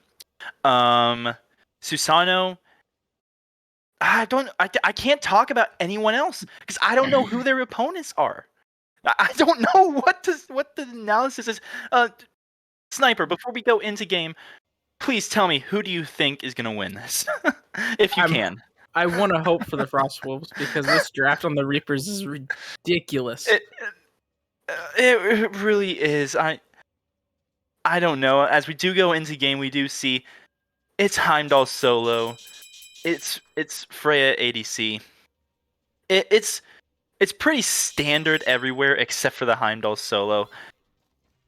It's crazy to think about how much we were hyping up, like, oh, this is such a crazy draft, and then we get into game and we're like, oh, that's fairly standard besides the Heimdall. Mm-hmm. But I did thank you to Neptune for pointing out Heimdall has mannequins. Now, if I'm not mistaken, mannequins only procs on the main target of your auto. The cleave does not affect it, unless I'm entirely wrong about that. Because that's how it works with Izanami autos as well. Why do we see mannequins on this Heimdall? I don't know. I mean, it helps him clear, but at the same time, mannequins doesn't help him real much not too much late game, as some of the other starter items. For sure, but it should help him box with the boxing match into this Achilles, who is the best boxer in that solo lane right now. we did see him out clear this Achilles early on, which is going to be important because if you can win the clear game, Achilles is just kind of forced under his tower the entire game. A great crystal forcing him out, but Achilles still wanting blood, chasing him down, doing massive damage with that shield bash, getting the stun as well. Autos will be enough to force this Chef back, but Sub Killer sticking around still. A great dash plus spear does great damage to Sub Killer. But Chef is still around the same health. He has to be careful. These minions are poking him out very hard. Mm-hmm. I mean, I think Heimdall is just looking to play the distance game to try to keep his distance on this Achilles at this point. Yep, well, he's playing it very well, and those crystals make it very easy to do so. Sub Killer, despite being one of, if not the best solo laner in the league right now, he clearly knows how to play this Hunter.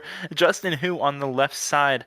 It looks like it was a double gank by both junglers, but Justin Hu, the Thor, is the one that comes out on top. He did cancel his back though, and he's getting pinged out as Drewsfu does know this is happening, but the Soul still getting poked out, and the tower shot finishes off Justin Hu. A great pluck from the Susano, and he will back knowing that he has just that tad bit of gold and XP above the Thor.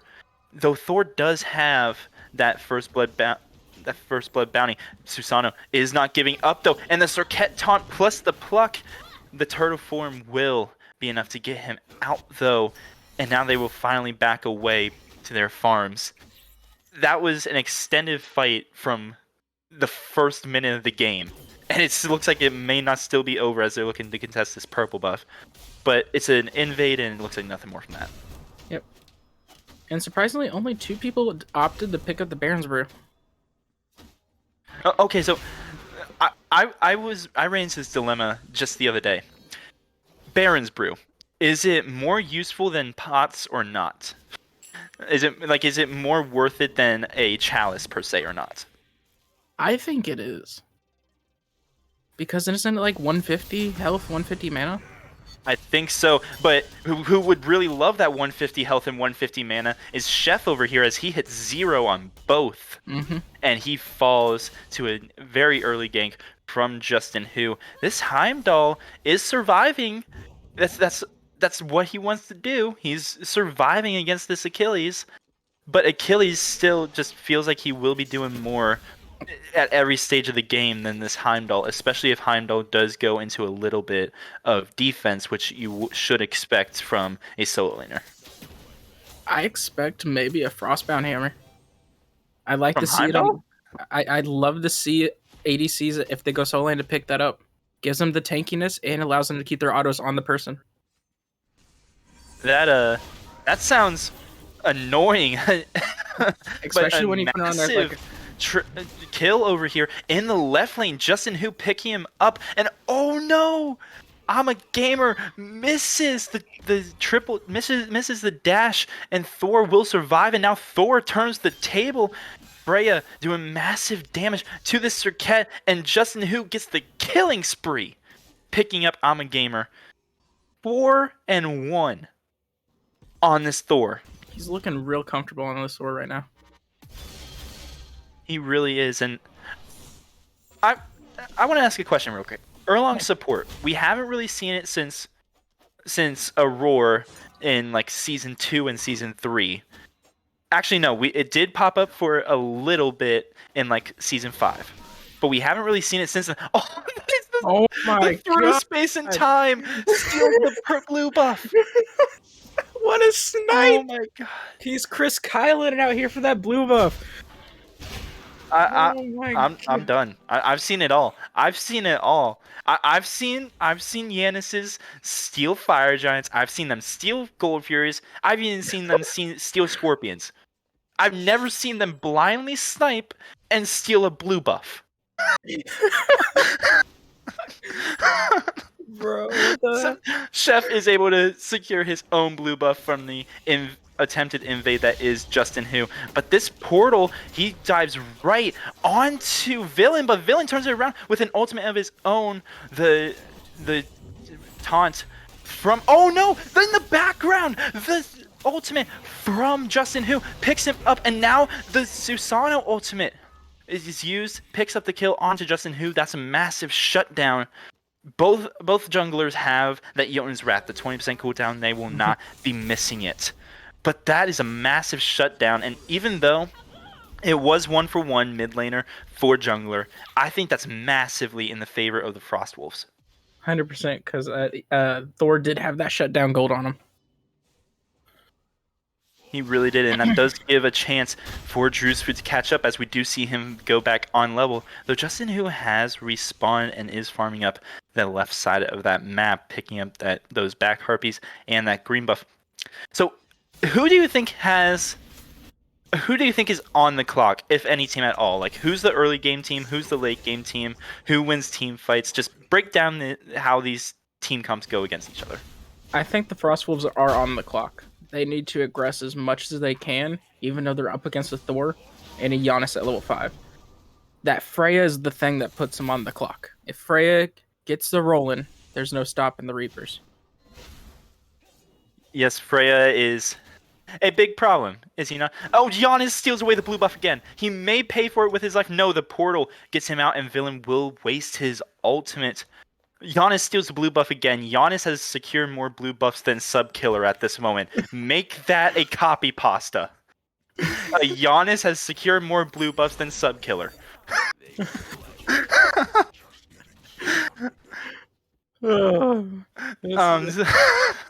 But looking back, we do see a small lead, about 2k. Well, I say small. It is about 2k at 7 minutes. That could be massive if the Reapers are able to take advantage of it. But instead, Susanoo looking for a gank over here. On the right, the Typhoon knocking him up, and Subkiller using the ultimate gets the execute. Tower shots will not be enough to kill him.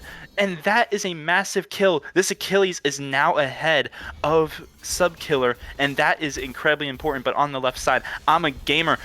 Going a little too far up is definitely going to get caught out here, and is true. J-Right using the through space and time will rotate over and get the kill. A nice ultimate out of the soul will give her the free immunity from that wall. But now this Gold Fury could be in question, since there are 4 people over here for the Reapers, and it looks like that's exactly where they're heading. The only one there to contest right now is the Baron, and the Soul's slowly making his way, and so is that Susanoo. Oh, but he does massive damage, takes down Justin Hu, and he's looking for Freya now. Freya uses the ultimate to get out, and the beads are popped from the Erlang Shen, but a great pluck from Drewsfoot gets him out, and that is why you pick... And that is right there is clinical into why you pick Susanoo into Giannis. You put your 3 on him, he goes to the portal, and you can teleport him after he's through. He is not able to pick up the kill. That is exactly why you pick this Susanoo into the Giannis, and now it's a free Gold Fury for Frostwolves. They turn it around, and now we're back to even. That was a very good play for the Frostwolves there, picking up the kill and pushing them off that Gold Fury to secure it for themselves. Just like in game 2, it is Villain who turns it around, and now Drewsfoot is just in the jungle, and he comes around the corner and finds a lonely little Heimdall. But now he's the one that's caught out. The through space and time is just a little off the mark, as well as the wall from the Thor. But it is not over yet. A great pin from the Erlang, and now the Thor forces Drewsfoot to go back in. Drewsfoot will fall, and a taunt. Oh, but the wall keeps him away from the rest of the team. It does not matter. Chefs was almost definitely going to fall here, but Villain picks up the return kill. Villain making Giannis fall very low, but Giannis will survive. Subkiller will not. And now I'm a gamer just running down a half health Erlang support, but that's a very tanky Erlang support, and this is not a damage Circuit. Yep. And I would like to point out, this Baron's going to be not so squishy once he finishes this next item. The height of the urchin's coming out from him. Okay. I like Height of the Urchin. I do not love it. I like it. Why do we see Height of the Urchin coming out for this Baron? I know he's going to be the focus of the center of attention almost every single time, but why do we see the hide specifically? I don't know. I think Hyde is the best of the four. If you can get it stacked early enough, it makes you the most tankiest you can be with between the four robes. Well, he has been a part of 5 kills, and now it looks like NMR will fall. The through space and time is used, but it will not be enough to get NMR out. NMR will still fall, and now Drew's Food and Sinon back away. 3 people in left. The blink is forced out in order for Drew's Food to survive, but he will get out, and that's a 1-for-none trade. Though they do get 2 ultimates out from these Frost Wolves. But that through space and time is probably the biggest one to be down at the moment. Mm-hmm. And they're doing exactly what they need to do, is keep that Freya down. Freya's 0-2 right now. They're keeping it down. Absolutely, but another global ultimate is being used. That Thor is going up into the air. He's still choosing where to land. He lands onto Amagamer, but the great Serket ultimate makes him CC immune to it. And now this Erlong Shen is caught out. Erlong, oh, the turtle will keep him from getting pulled back in. He will use the ultimate to heal, but it looks like he's just going to recall anyway. And Subkiller secures his second blue of the game. That's as many as Giannis. I'm keeping track. Don't worry. Got that little tally mark for us?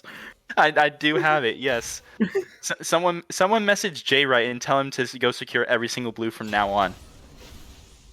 But over here in the solo lane, just a little bit of boxing, which is what Achilles does best, and keeping Subkiller under his tower. But it is important to note that tier 1 over in solo fell very early. While that Gold Fury was going down, Subkiller was just getting that tier 1 tower. And he's still a level down, but he does have a fully stacked Transcendence, and it looks like he's going into Breastplate. Which Breastplate do you think he's going into here? He went into Breastplate of Valor. He's going for the cooldowns.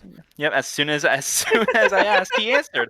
So, great timing, Subkiller. Thanks for making me look like an idiot, as always.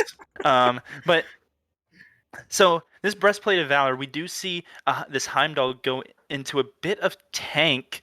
Do you think that this tanky hunter kind of is a detriment at all? Well, I'll ask you later, as the ultimate out of the soul a little bit off, but the Thor roll isn't off, and they know that the separate is down. Thor picks up an easy kill onto Sinon, and all that's left is Amagamer to run back into his tower.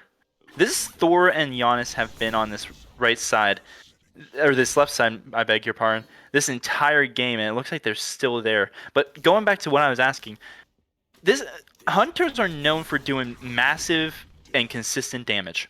Mm-hmm. Do you think that this Breastplate and going a bit of defense on these hunters kind of hurts them?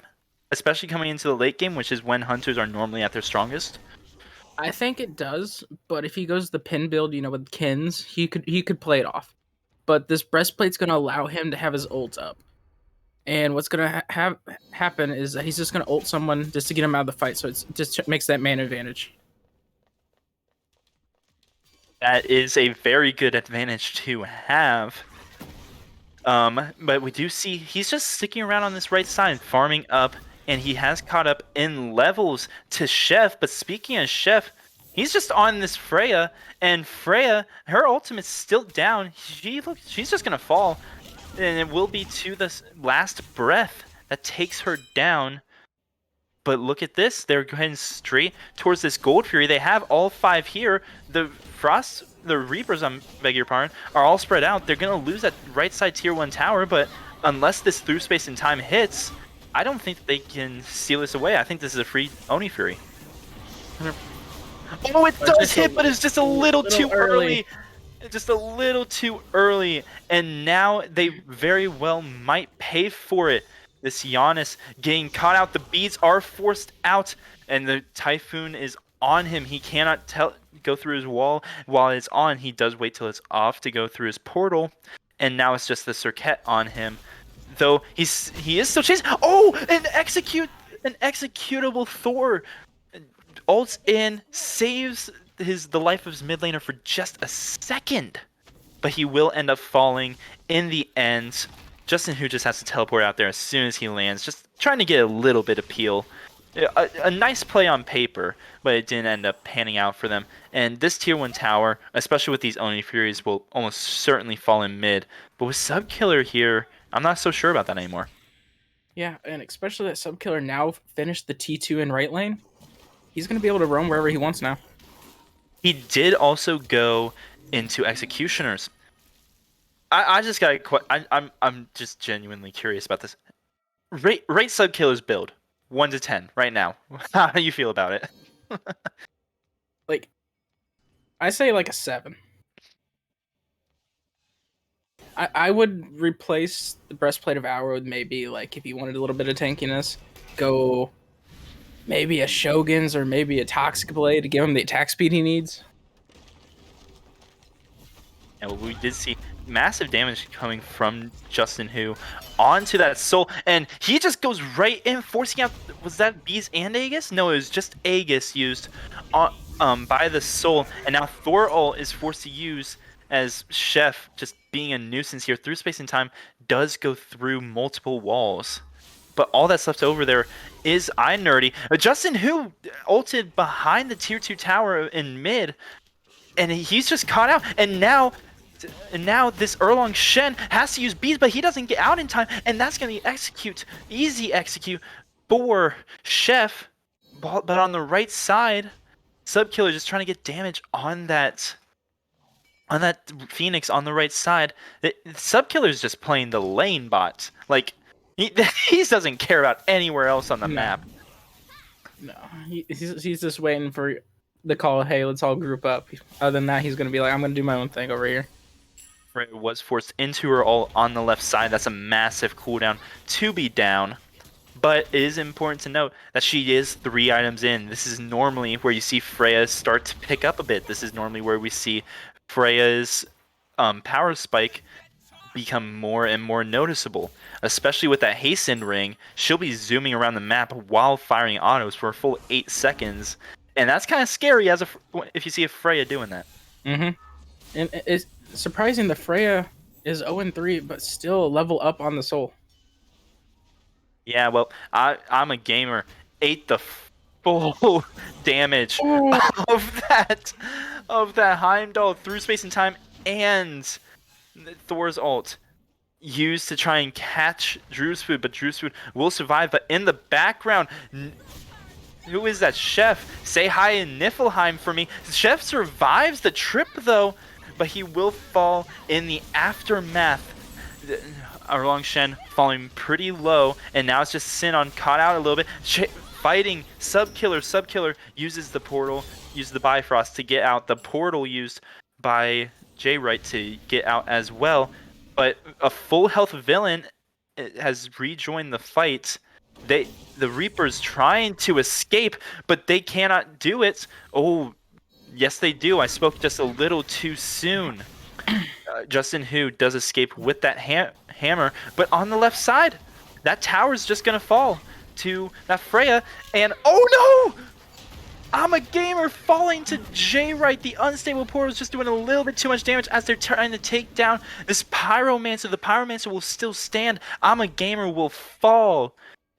Drew's food is able to save that tier 2 tower in left, but Villain, he wants this kill. He's going deep into the back line trying to get that kill onto Justin Hu, but now he is caught out. And Aegis used, but through space and time, trying to pick up the kill. It does reposition him right into Sinon, and oh no, Thor ults right into Villain's ult. My bad, and Villain able to pick up the kill with that ultimate. I don't even know. Please break that fight down for me because I don't even know what I was talking about. I don't know. It was just a bunch of re-engage where they didn't have to re-engage. They were out free. They could have backed and got full health and then came back in. As we see NMR pick up the kill on the Villain there. That the Freya really needed to get a kill. And it was good that it was on the Villain. Villain is definitely the primary target. He's been the one keeping this Frostwolves team in each and every one of these games, though Drew's food has been pulling his weight this game, especially multiple ultimates used onto this Freya, but it doesn't look like they're gonna get this kill. Never mind, the dash in from Drew's food gets the pluck, but he gets trapped on the wall. The stellar burst. Oh, no, I'm not sorry, that's not the stellar burst. The 2 from Soul will pick up that kill onto. Barely. Is that stellar burst? I cannot remember the name of that ability. It could. It does not matter as Jimmy's- Cirquet going in on the left side. Thor forced to ult out from Drew's food. And I'm a gamer eats that unstable vortex and takes a bunch of damage. Justin Who ulting down. And no! The Heimdall too! The horn steals that Gold Fury. Justin Who ults down in the backline to pick up the kill. And then he hammers away. And now it's just Jay Wright left here, trapped, getting pinched on. Sub Killer picks up Drew's food in the mid lane. Everything's just going wrong. Villain picking up the kill onto Sub Killer. But in the left side of the jungle, it's still a 3v2. Villain finally starting to rotate back into this fight right as the Reapers disengage. Oh my gosh. Past games have all been arena matches. It's been nonstop fighting. And to go back to your question, it is called Stellar Burst. It is called Stellar Burst. Her ultimate's Supernova. Yes. That's right. Yeah. For some reason, I was thinking her ultimate was called Stellar Burst. I don't know why. But anyway, what's crazy is the Frost Wolves are up on kills. They are leading on in kills, but they are still about 2.2k down.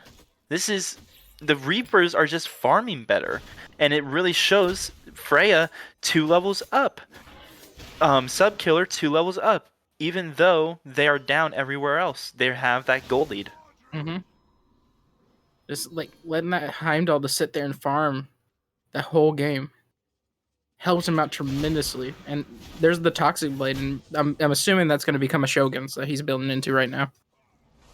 Yeah, this Heimdall, he's no warrior, but he's gonna have a little bit of tank in him, which you don't see a whole lot in hunters. It's kind of weird to say that a hunter has tankiness. He does have 148 physical protections right now, but in the mid lane, Villain picking up Justin Who, that's a massive pick to get.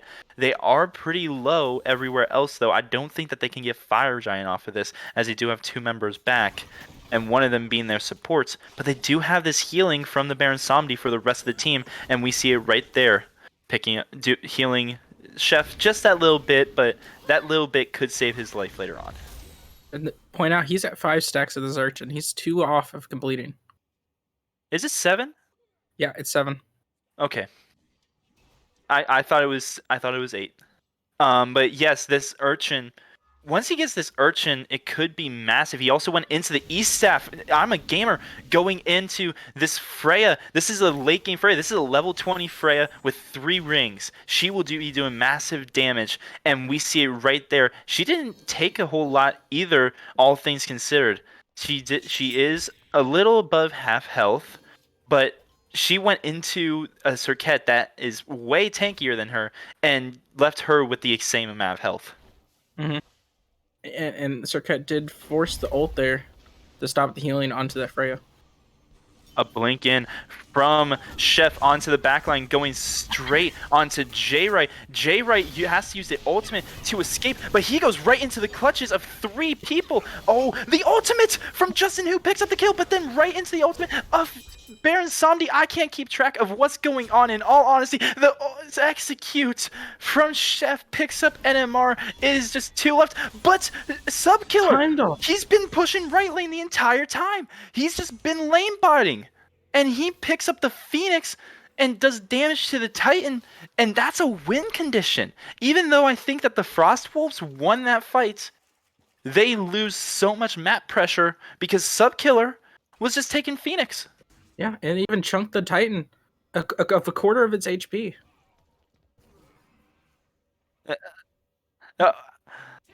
Okay, so I hate it. I hate doing this, but Sub Killer is just the meme of this match, right? Like, like he's playing Heimdall. He's secured less blue buffs than his own Giannis. He's split pushing and just being a lane bot. Sub Killer's just memeing. Yeah. I mean, we have to interview him, obviously, after this. If they win, 100%. If the Reapers win, we are getting him in here for an interview. Absolutely. But as it stands, Reapers still down on the kills, but they down in gold. are up in gold. They are up 2k gold. This is they are just farming so much better, even though they are losing these fights. And now classic Subkiller is just pushing left while the rest of his team is fighting a 5v4 in mid and around Fire Giant. And now it looks like another Phoenix could be taken, and there won't be any kills this time. This Subkiller is just taking another Phoenix. Subkiller is just pushing for the Titan. Subkiller might just win this game for his team. This is insane. And the ultimate comes out from Drew's Food, just trying to get a bit of poke, but that is a very tanky Subkiller. Meanwhile, over here around Fire Giant, NMR falls. That's a massive pick to get. iNerdy falls as well, and now Heimdall falling very low, but that Bifrost does come back up on time. Can I just be honest with you? I hate Heimdall because of that. I hate Heimdall's Bifrost. But they are giving up Fire Giant for this, though they do have two in the area. Justin Hu and Jay Wright are here. The through space and time just a little bit. Reapers The Reapers get it! The Reapers get the Fire Giant thanks to the unstable vortex, and they all will get out. 3 members with Fire Giant for the Reapers, the Frost Wolves. Oh no! Oh no!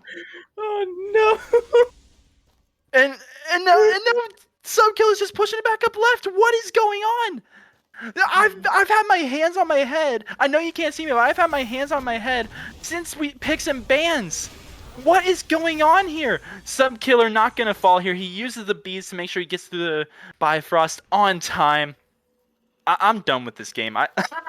What is going on? Sniper, please help me. I don't know what to say. It's just, this is chaotic. Like, we have a split Heim that's splitting everywhere, pushing everything up, gotten practically every tower on his own except for maybe mid T1 and definitely left T1. Almost got the left Phoenix, got the right Phoenix, and now he's going to push that right Phoenix knowing it's weak. And all of the Frost Boxes are on this left side around this Primal Fury. Freya falling very low, forced to ult away. It looks like she will fall anyway unless Thor can get here on time, and it does not look like he will. The wall was a nice attempt, but he will get away. Meanwhile, our resident lane bot, the hard Heimdall bot, just pushing up this right side tower because bots don't know anything but their programming, which is to tank their tower, and that's it.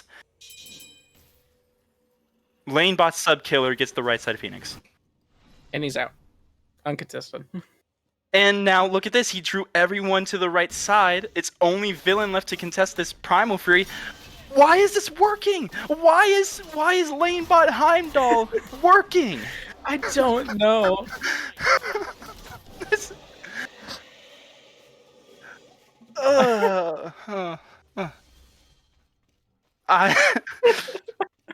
You know what's crazy? It's a 4K gold league for the Reapers, yes, but it's an XP lead for the Frost Foxes. The Frost Foxes have as much of an XP lead as the Reapers have a gold lead. What is this? Neptune, please show those graphs again. Please show those graphs again. Yeah. Oh, well, it just changed. It just had a big spike. But for a second there, it was 4K XP lead for the Frost Wolves and 4K gold lead for the Reapers. What? I don't know. I'm so puzzled right now. I don't know. And Subkill hasn't been a part of a single one of these fights. The one fight he was a part of, he sent Chef to Niflheim. And now, please, I've never asked for a kill on cast before. I just want to see Subkiller die for once. He tries to send Villain to Niflheim, but the beads will keep that from happening. The Subkiller does fall, trying to get that split push, but meanwhile in the jungle, Drew's Food caught out a little bit, taunted back in. The mantle proc does get him out for a second, but the Thor teleports to his own hammer, and he will pick up the kill. NMR picks up the kill onto Sinon, but J-Right will fall to Villain. Villain 8-2 on this Baron Samedi. He hasn't been getting camped like I thought he would, and he's been really showing up for his team, but the fight continues on in mid. NMR, the target of Chef, but he has teammates around the rest of the Frostwolves getting zoned out by iNerdy, but the execute picks up NMR, and now it's only Thor and iNerdy left. He cannot teleport to his hammer because of the ultimate from Cirquet, and Justin who will fall to the last breath from Gamer, and it's a 4-for-2 on the left side, but what can the Frostwolves get from it? Nothing, because Subkiller's minions are coming into the Titan room. This is insane. Even if they can do anything, Subkiller's just set them up to where, all right, we can all die. The minions are going to do the work for us. Lanebot Subkiller coming in huge for the Frostwolves. Or no, for the Reapers. I'm sorry. The Frostwolves are hating it right now. I cannot wrap my head around what's going on right now. Can you pull up the graphs again, please? I just want to see something real quick. Can you pull up the graphs, please? Yes, XP and gold are even again, but on opposite sides. What is going on with this game? I'm sorry if you came here for an actual cast, but my brain is fried. I don't know what to say about this game.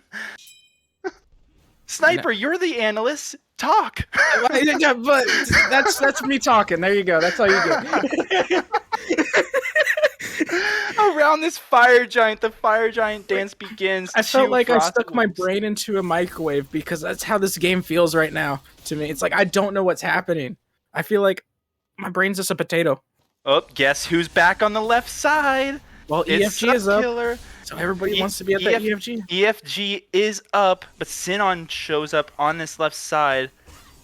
But this is a very tanky Subkiller. I don't know if this is a good 1v1 option for Sinon, and so far he's losing it, falling down a bit of health, but he does have the healing for it. But over in the Fire Giant pit, we see a massive fight going on. The Baron Samedi as well as the ultimate from Susano comes out, and Thor goes in. He had Susano's 3 on him. 2 fall around this fire giant. There's still 4 members around, and 3 will fall. J-Right falls as well. It's only Subkiller and on this left side left, but he is doing very good damage to Sinon. Sinon falling very low, but he hits that stellar burst onto Subkiller. Subkiller falling fairly low, but he does have that meditation. The egg is out from the sword throw. The sword. This fight is still going on around left. Meanwhile, the tier 2 falls in right, but because Sinon isn't there, they can't get this fire giant. The fire giant will continue to stand as the Reapers get closer to respawning. Subkiller will be forced to run away, but the fire giant stands. The Frostwolves, they are up 30-18, but they cannot get an EFG because Subkiller. I don't know what else to say. It's literally just because of Subkiller. Yeah, and XP at this point is not going to matter because everybody's hitting that 20 mark, and the supports have hit the 17 mark. It's important to note that that right side Phoenix has respawned. Subkiller will probably take it down in a couple minutes by himself like he always does, but for the time being, no fire minions will be spawning on that right side, which is huge for the Reapers, or the Frostwolves, I'm sorry. They do not have to worry at the moment about their base. That Titan is back to full health. But this EFG, this is where the focus should be for the Frostwolves. For both teams, as a matter of fact. And it looks like Subkiller is finally going to show up for a fight as he is around this EFG. And I just want to say something. Casters were harmed in the making of this game. Oh, they were very harmed. But the last breath used to try and pick out Justin Hu. And Justin Hu takes a lot of damage, but Island Gamer takes even more, and he will fall. Thor's up. I'm sorry, I'm tripping over my words. Thor goes up, Thor goes down, Thor gets a kill. iNerdy falls to Chef, but Chef will fall to NMR.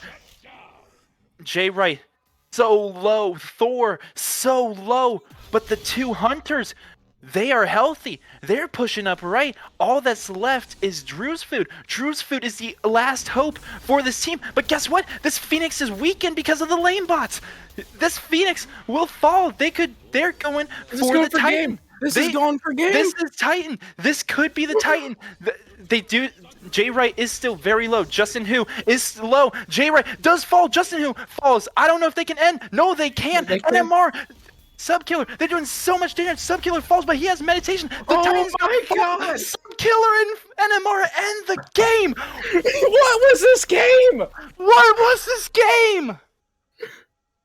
I'm retiring. I quit. Oh my gosh. We need sub in here though. We need sub in here. Okay. Before we say anything, structure damage, please. Lane Please. bot structure damage. Give me the lane bot structure damage right now. Where was it? For it. 14, almost 15,000. Oh my God. Subkiller. Subkiller.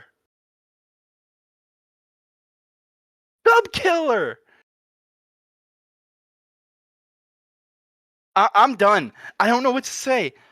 I legitimately don't know what to say. There's okay. Look at the KDAs. Look at the KDAs real quick. 9-3 Baron, 9-5 Susano, 9-4 Achilles, compared to an 0-4 Erlong, 3-5 Giannis, 4-4 Heimdall, 11-11 Thor, and 5-9 Freya. And the Freya team wins. The Freya team was down in XP, was up in gold, and they still win. I don't know what to say. I don't know how to break this game down. I know it's my literal job to break this down. And we can't. But I cannot break this down. I don't know what to say. The Heimdall is a splitting. That's all we can say. But Heimdall was a lane bot. Subkiller, you're no longer the one trick. I'm changing your nickname to the lane bot. Next, you just got to master Loki, and you got his roll down. Anyway, thank you so much for tuning into this chaos. We'll be right back with an interview, but please take a few minutes, get a drink of water or pop or something, whatever you want to drink, vodka if you wish, and calm down from this game as we try to wrap our heads around. We will get an interview for you right after this break.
Hello again.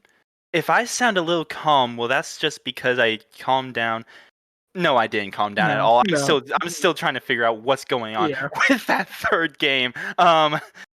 We have Justin Who. I'm still Raptor. This is still Elite Sniper. We So have Justin Who. Justin, let's get formalities out of the way real quick. How are you doing, man? I'm doing okay.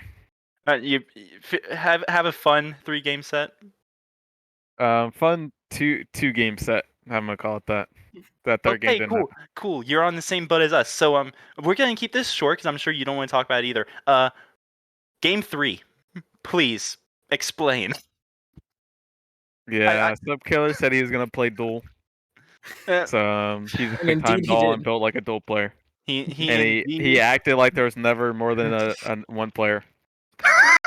And then whenever there was more than one player, he would just teleport across the map and act like it never happened, then go back to lane.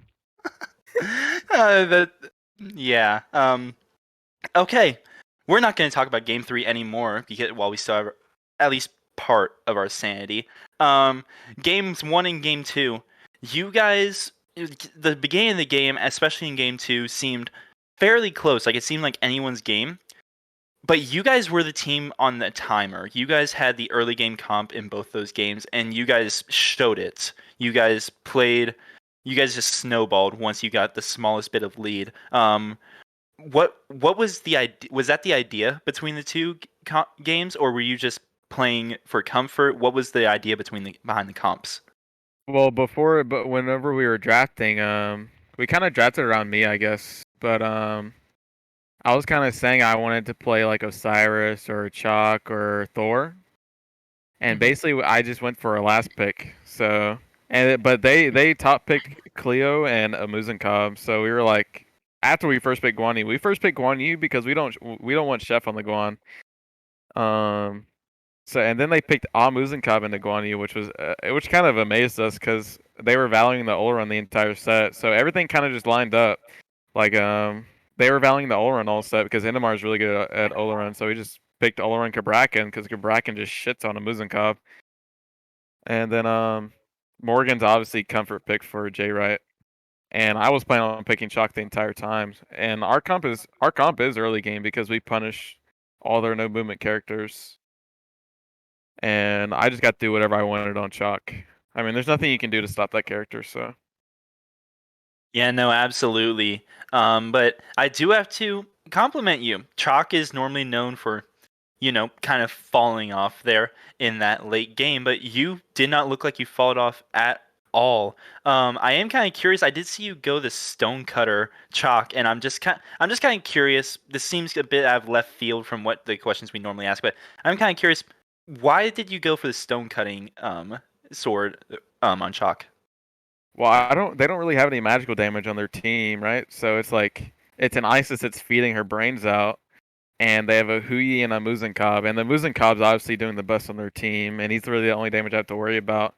So if I'm just like boxing him, I want to be able to win. And stone cutting's also like a bunch of power. It's like 50 power plus I get the 30 power after I build it up. And I'm also going kind of auto based, right? I'm getting Crusher, and later on in my build, I was planning on going Berserkers, and I also have Eye, so I had like 2.1 attack speed at the end of the game with Seer of the Jungle because they buffed that item.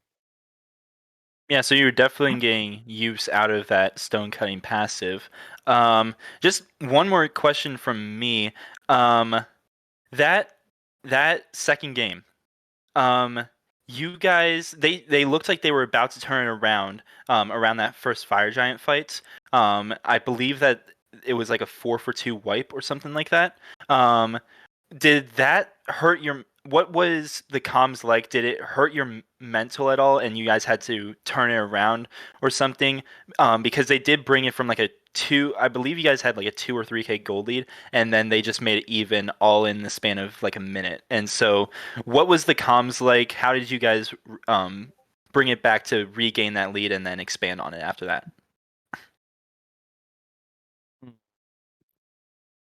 And I'm trying to find the game 2.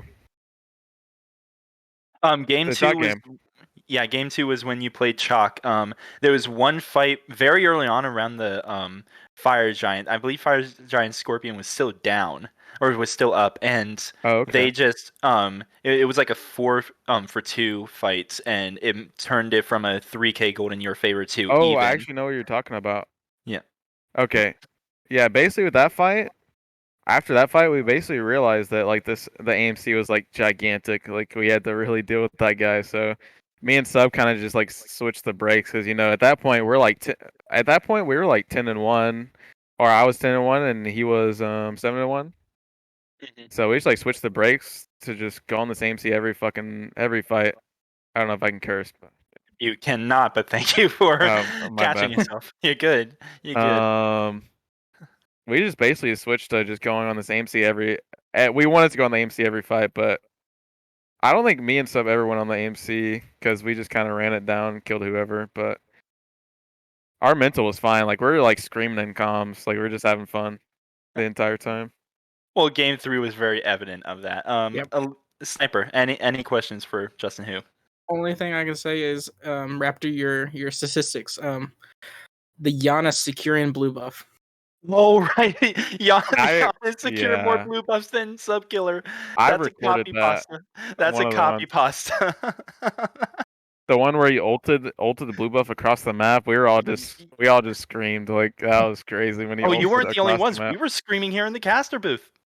All 3 of us, even though the stream only heard 2 voices, there were 3 voices screaming.